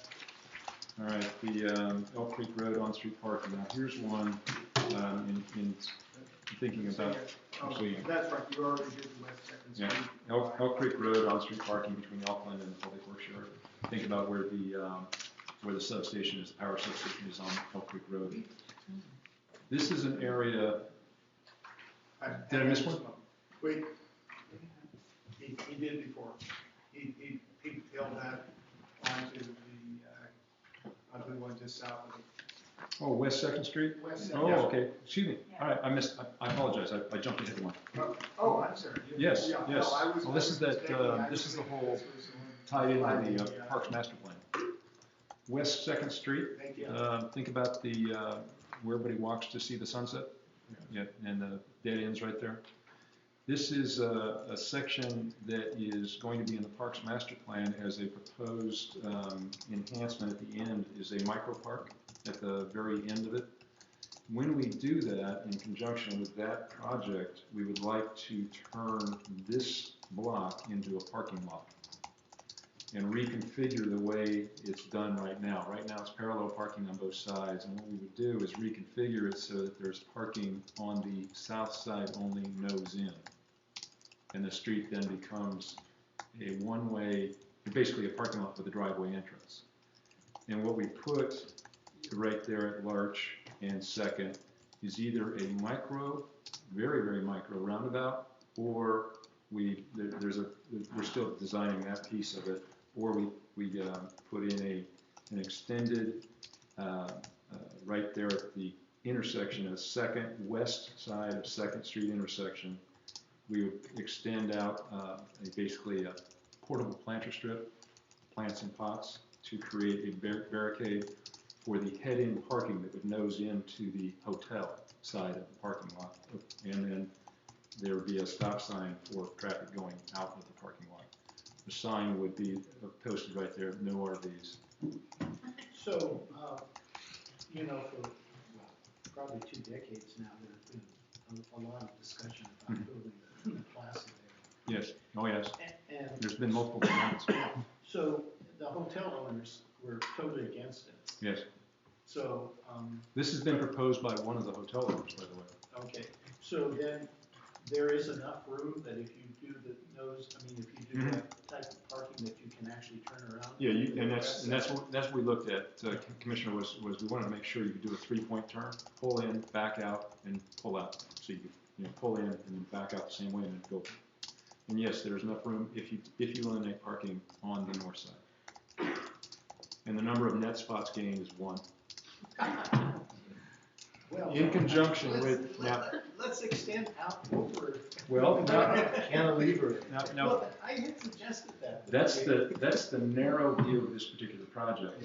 The extended view of this project would include Larch down to the parking lot that encompasses the, where's it I live? You call it square? You call it, Coaster? yeah, the Coaster Theater parking lot, and then the Providence, the clinic, and then you have the coffee shop. And that side of the street is fully developed with angled-in parking and then parallel parking in front of the parking lot, in front of the coffee shop. On the opposite side of the street, there is no hardscape. It runs out into gravel shoulder and softscape landscaping. What we would do would be to basically shift the entire roadway, and basically what ends up happening, because the angle-in parking extends out into the right-of-way, you end up with a one-way street with only one vehicle width available to move in any direction on Larch. So what we'd end up doing is eliminating parking on the west side, moving the street all the way, the travel lanes all the way to the west line, and put angled-in parking from Providence in front of the coffee shop. So you have angle-in parking all the way from Coaster, all the way down to the corner of Larch, or corner of Second. That would add an additional 4 spots. So George Vedder wanted to turn the one pond lagoon into a parking lot. Yes. So why, maybe we can just extend Second Street out over the ocean. If we couldn't get the Promenade Plaza concept done, we're never going to extend that one out. Okay. Yeah, so that, I've seen the multiple design options on that Second Street, and all of them are pretty intriguing. Now, the one we have proposed out there that the hotel owner has given us as a draft is pretty interesting. It's a micro plaza right there at the end, and it tends to fit with the pedestrian construct that we want to entertain here. So these recommendations, then, would they come back to us, or would They definitely would, they would come back, it's a planning commission, DRB, it's. This is there's a lot clearly a involved. DRB matter. I'm not sure yet whether it's a planning commission matter because we don't have a actual design yet. It's Right. conceivable that this could be DRB only, not a planning commission matter. This is primarily an informational update for this body, so that you know this is coming, and to let you know that there are alternatives being proposed for that. There is nothing being proposed right now today of any changes to parallel parking, but there is a plan that is being worked at as part of the Parks Master Plan that would affect that. Before we do anything, we would need to come back to another parking meeting and take a look at that configuration. And when that Parks Master Plan is done, that's something that you'll see also. It's not exactly clear what sort of action you'll need to take, but it'll definitely be something you'll be looking at. Right. We will be, we have a Citizens Advisory Group meeting in January, and January 11th, and to look at the draft of the final plan. And from that, then we'll go to council in February for a draft, and then March for their adoption of the Parks Master Plan. So the engineers that are doing the proposal at Warren Way and Tolwana, that recommendation won't be done until, what, February, March? No, that's not a parks issue. That's a transportation issue. Right, I know, but that, The Warren, what's the question on Warren Way and timing? well, the recommendation that you hired these people to make to you, the way I had read in here, that recommendation isn't going to be done until February. February? I'll have a firm drawing in February. I'll go to a work session at council. When I get that drawing, we'll discuss it with council and get their buy-in. And then hopefully do it just as a maintenance project, a street maintenance project. Not the roundabout, the interim fix. Yeah. And this one would require, like Mark said, a lot more public discussion and involvement before we do anything. So it's going to definitely come back to multiple bodies. All right. Moving on to Elk Creek Road. This is one that when we talked about the potential for creating additional spots, here's one that we can actually perhaps incorporate employee parking for folks that work in this region, in the Midtown region. Right now, we don't have any formal parking. It's very informal for between the Sunset off-ramp loop and the access to the Public Works yard.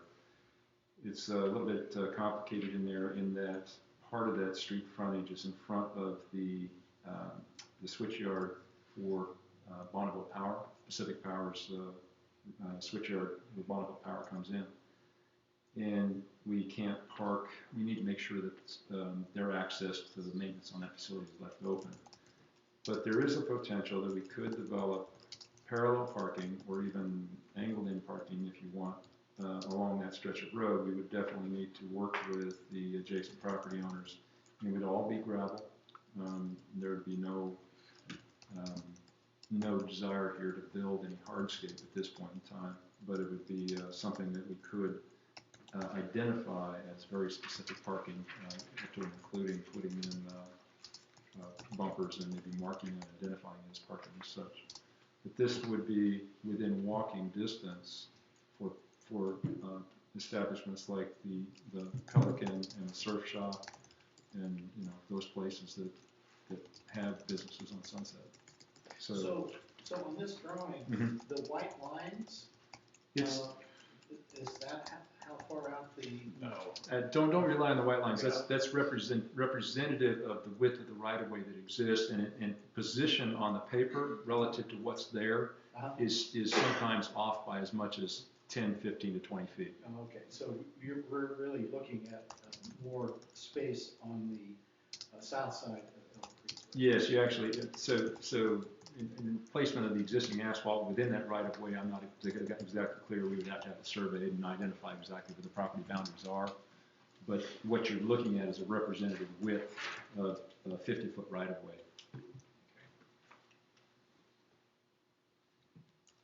So that's staff's recommendation is that we move on and further explore the possibility of developing that. That's low cost.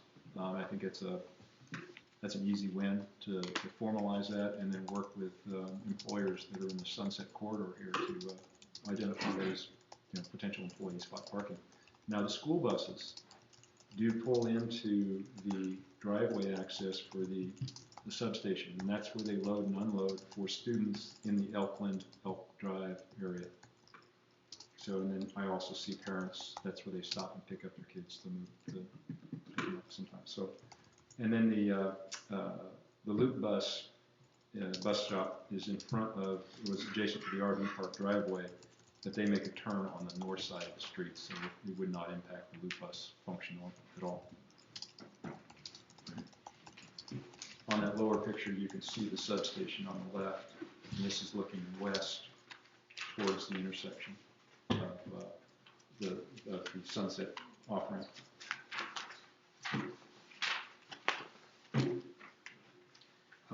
Any more discussion on that one? Or any other Make any recommendations? recommendations, staff? This is just informational. I'd like a recommendation if we could. Yes. Okay, is there a motion either to recommend to the city council that this be carried forward or against that? I recommend that, I make a motion that it be carried forward. Second. Any further discussion? I like it because it would benefit the locals more than it could visitors. Yeah, it's pretty much off the beaten path from a visitor perspective. Exactly. Right. And once it becomes known to the employees, I think they'll use it more because it's, we have pedestrian access way all the way from this point down to this part of Midtown. It's all paved and sidewalk. Alicia? Commissioner Bennett, Yes. Commissioner Kerr, Yes. Commissioner Johnson, Yes. Commissioner Burnt, Yes. Commissioner Risley, Yes. Chair Lundy. Yes.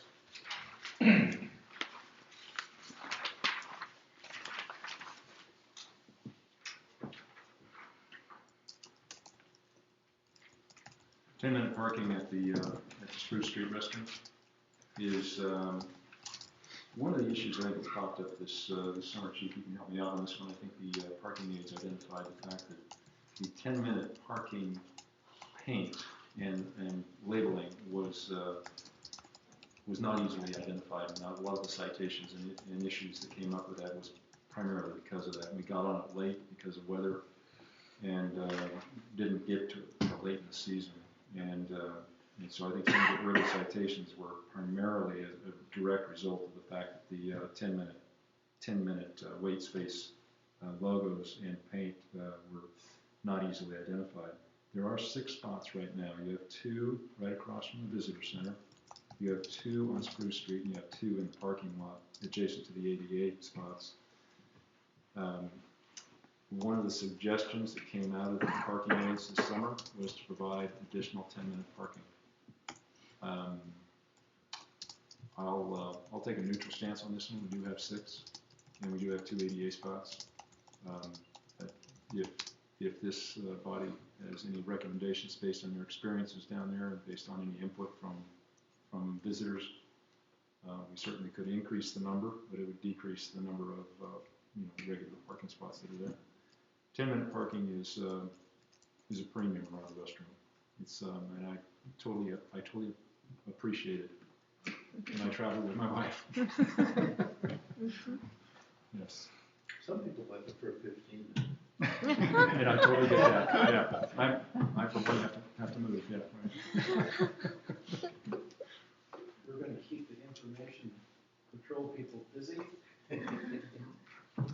Chief, do you have any other input into this? No, I think my recommendation would be to just to restripe them and repaint them. I don't think that we need to add additional. It's a critical area to lose more longer-term parking. All right. So if you make the recommendation to me to perform routine maintenance and paint those, then I will put it on my list of things to do. In fact, you're going to have to make the recommendation. I will do that. Yeah, I moved for you to strike the 10-minute area. Thank you, Commissioner. Second. Got a motion? Further discussion? Alicia? Commissioner Bennett, Yes. Commissioner Kerr, Yes. Commissioner Johnson, Yes. Commissioner Burnt, Yes. Commissioner Risley, Yes. Chair Lundy. Yes. Finally, this is just an update for you and an explanation of what you're seeing happening. I've already covered this briefly with Spruce Street, but this is again, by way of pictures. Here's the lower picture shows you the street view, and the overhead view is shown in the top picture of where the Cannon Beach Conference Center dining hall is going. And the truck parking, delivery truck parking will be right there at their driveway entrance, south of their driveway entrance, on the east side of Spruce Street, adjacent to the new dining hall. And that again, that'll be time restricted, and it'll be open to vehicle parking starting at noon. And they will build a sidewalk along their entire frontage, also as part of this development. Sidewalk with parking on both sides of the street. Net result will be 12-foot travel lanes. So, I'm curious, if, just sort of for a clarification, there was a mention of relating this to what's in, sort of over the wetland by Pig and Pancake. And there, the sidewalk is sort of pushed back away from the street, and then there's plantings at the beginning and the end, so there's a way to keep the parking more, at least my perception of it is coming north, that it's pushed east. Yep. Is it contemplated that there'd be something similar here? No, the advantage there on Hemlock was that's a city-owned parcel. We were able to take land out of the city-owned parcel and push that back to the east when we did that. And when the Pig built, that was a condition of development, is they had to locate the building back so that we could start that recess. And then when Mike Clark built the condo and commercial facility there on the corner of First, he set his back to allow for on-street parking in front, knowing full well that he wanted that whole plaza look for his. So he just followed that same line. We don't have that luxury there on Spruce Street because of the existing infrastructure that's already in place and the property lines that are there. And that's already gone through the planning process in terms of locating the dining facility. So That was a matter of curiosity. yeah, okay. Just wanted to let you know that that's coming up, and it will be in place with the completion of that dining facility sometime next year. Dan, this is exclusive to the conference center. It could be used for other. Oh, this is public parking. businesses. Okay. Well, the entire Spruce Street is all public parking. But the loading zone, The loading zone is strictly theirs for a limited period of time between the. couldn't other businesses use it too? though? Not for loading. I mean, there's really no. This is really focused on loading for the dining hall because the only other business across the street is the real estate office. Well, we're north by northwest, which is not too far. That's a considerable distance for a truck to park and load. What we found is most delivery vehicles will do like. So they can't share it. I Well, guess they is what I'm certainly, whoever gets there first will park there. Let's put it that way.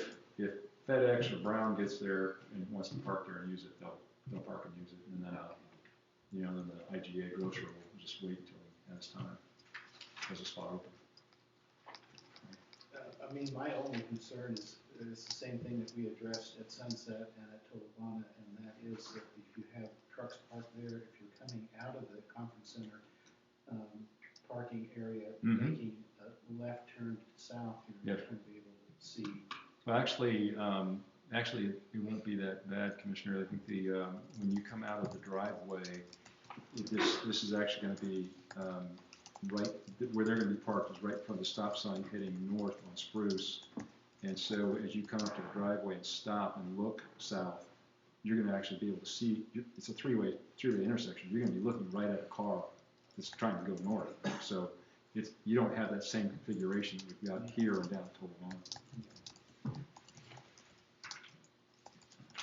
That's all I have, unless you have something else. Thank goodness. Sorry for the long-winded part. And Commissioner Byrne, I apologize for my slippery slope. No, it's okay, I can handle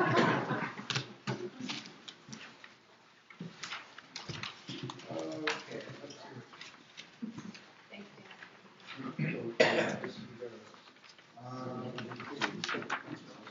Okay, let's finally get back to the Candidates Academy. So kind of, just briefly on this, I can just carry this forward with the recommendations that you've made, nothing additional, we're ready to go on this, right? I just wanted to make sure that the language on the motion I made about the Midtown parking. Maximize. Says maximum available, okay, Yep, possible. I added that. Yep, we're good. We're gonna have a staff report. Well, you have a written staff report in front of you. You also have a request for a continuance. Yes. And I would recommend that you honor the request for the continuance with a couple of conditions here. One is that you open the hearing tonight, even if nobody wants to testify, to avoid the situation where next month somebody asks you to continue it yet another month and force you to push us past the 120 days. If you open it tonight will still be the first evidentiary hearing, even if nobody testifies, and that avoids us running out the clock. If you choose not to do that, another way of looking at it is to look to the applicant and see if they're willing to grant an extension of the clock. You can't, I told the applicant this before the hearing, you can't waive that requirement, it's in the statute. He can extend the clock for us for a period of 30 or 60 days if he desires to do so. We cannot require him to do so. Failing that, the hearing was advertised tonight, you can conduct the hearing tonight and reach a decision tonight also, but I would still recommend that you continue it. If you do continue it, I'd postpone my staff report until next month. Okay, then, Mr. Simmons, would you come up to the? I'm going to defer to the president, actually, sir. Oh, okay. Ma'am?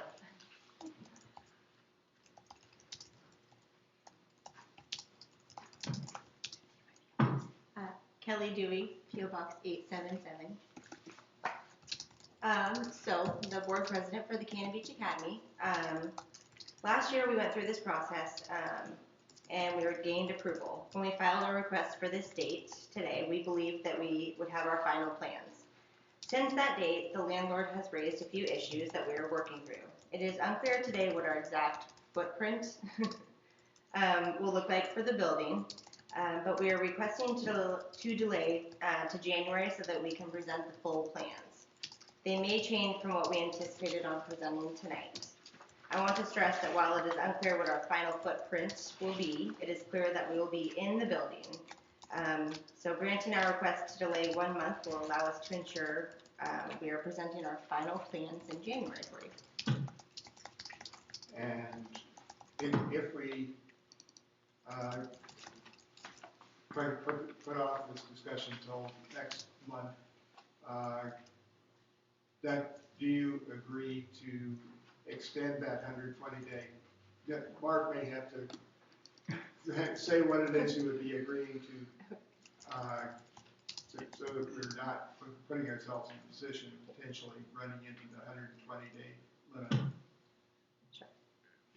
If you're willing to do that, what you would be asking for is you would be asking for a continuance and in the same breath offering to extend the 120-day clock by the same amount, 30 days, basically. Yes, we do. Okay, and any objections to that? If you do decide to continue this, I guess I would recommend you open the hearing tonight and then continue it to January 26th, Thursday, same location. Okay, I'm hereby opening the discussion of this, extending it next month, that date, and closing it. And before we move on to the next thing, I would like to make a suggestion. Some years ago, I spent a good deal of time in that building, but I went and did a little walkthrough last year. I would like to suggest that we consider going as a group at maybe start our meeting early, something like that, walking over. We had a planning, I don't remember what it was called anyway, planning training, which raised some issues that I hadn't been conscious of. You can sit down. Oh, okay. Thank you.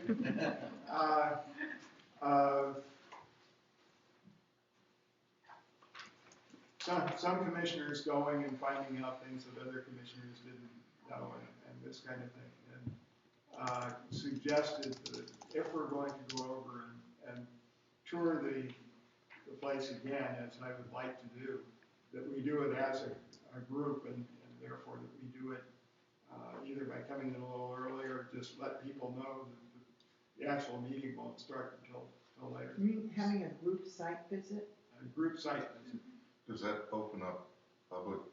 Yeah, the way I would do that, if you wanted to, would be to actually advertise it as such, that, and I'm making these times up, say at 5:30, the planning commission is going to go over there and visit the site. That means that anybody who's interested can also come with us. The rules of engagement there is that there is no discussion. You're just there to look. The reason we can't have discussion is because you can't take testimony when we're not able to record it. You can't have discussion among yourselves when we can't take minutes. So you're just going over there to look, observe, come back here, and then have your discussion. You can certainly ask questions of, say, the landlord if he's there. But I have to make those arrangements and schedule it and advertise it as such if you want to do a group tour. But that's certainly permissible. Okay.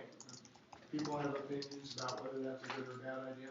I think it's a great idea. In state parks, we tour all of the things that, as a group, and I think it's very helpful for everyone to see it with the same eyes. Other opinions one way or the other?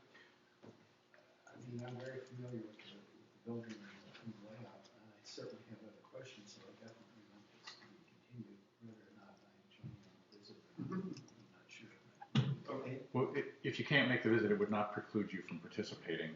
So, the gist I'm getting is to go ahead and try to schedule that, make it part of the notice and the agenda, and you'll see that the week ahead of the 26th. I kind of doubt it. Okay, I think that takes us to the tree ordinance. And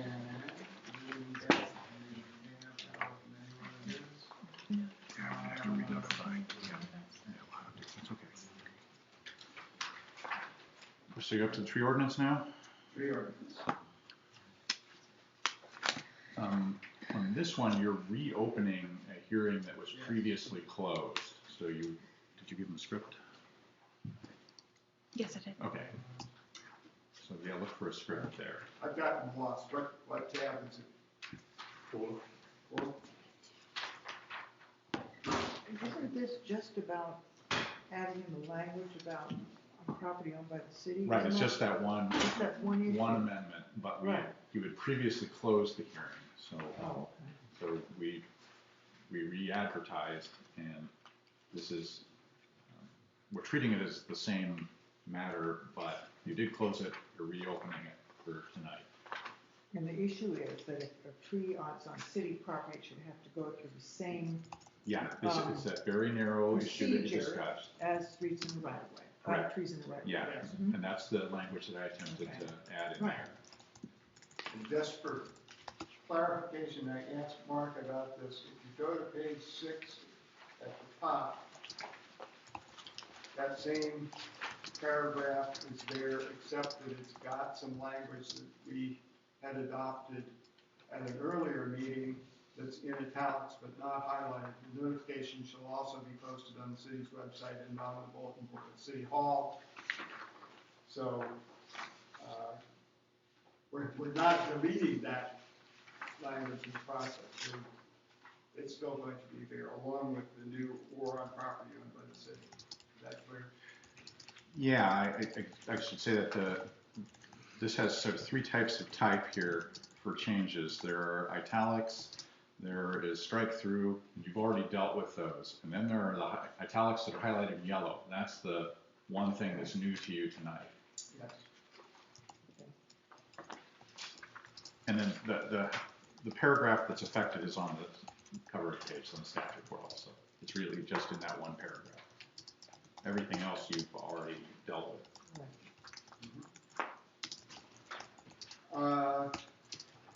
And this is a recommendation to the City Council. Yes. Is there discussion before a motion? You might want to see if anybody's here to testify on this. Oh, I'm sorry. Okay. Thank you. Is anybody here to testify? Thank you. Now is there discussion before a motion? Is I there a think it's a motion? great idea. Oh. I'm sorry, No, yeah, I think we all, I recall that we all liked it. Yes. I don't remember that anyone had any, I don't remember any objections to this new language when we discussed it at the last I meeting. agree with you. Is there a motion to approve this further change? I move that we approve the recommendation. Second. Alicia? Commissioner Bennett, Yes. Commissioner Kerr, Yes. Commissioner Johnson, Yes. Commissioner Burnt, Yes. Commissioner Risley, Yes. Chair Lundy. Yes.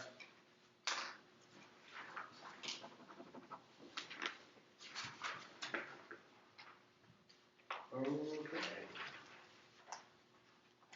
Is there a motion? I move that the chair sign the appropriate orders. A second? Alicia? What are the orders? There actually are no orders tonight. Oh, yeah. We'll spare you that. Can we adjourn? Informational items, there's a tree report,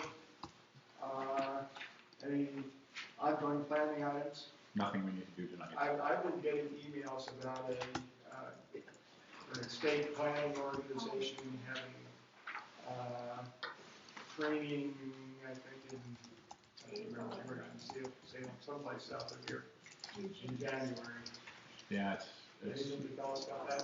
I'll look into it again. I rejected it at first because it's a lot of traveling, and I prefer to bring a trainer to us rather than have 7 of you have to travel a great distance. But I'll look at it again. So reconsider. Yeah. If somebody wants to go to that, the city will support you. We have a budget for it. I'll look at it and send it out in case some of you didn't get it.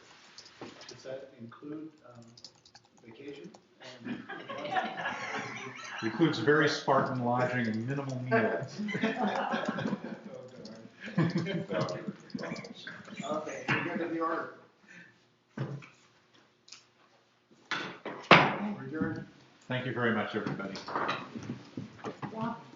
Thank you.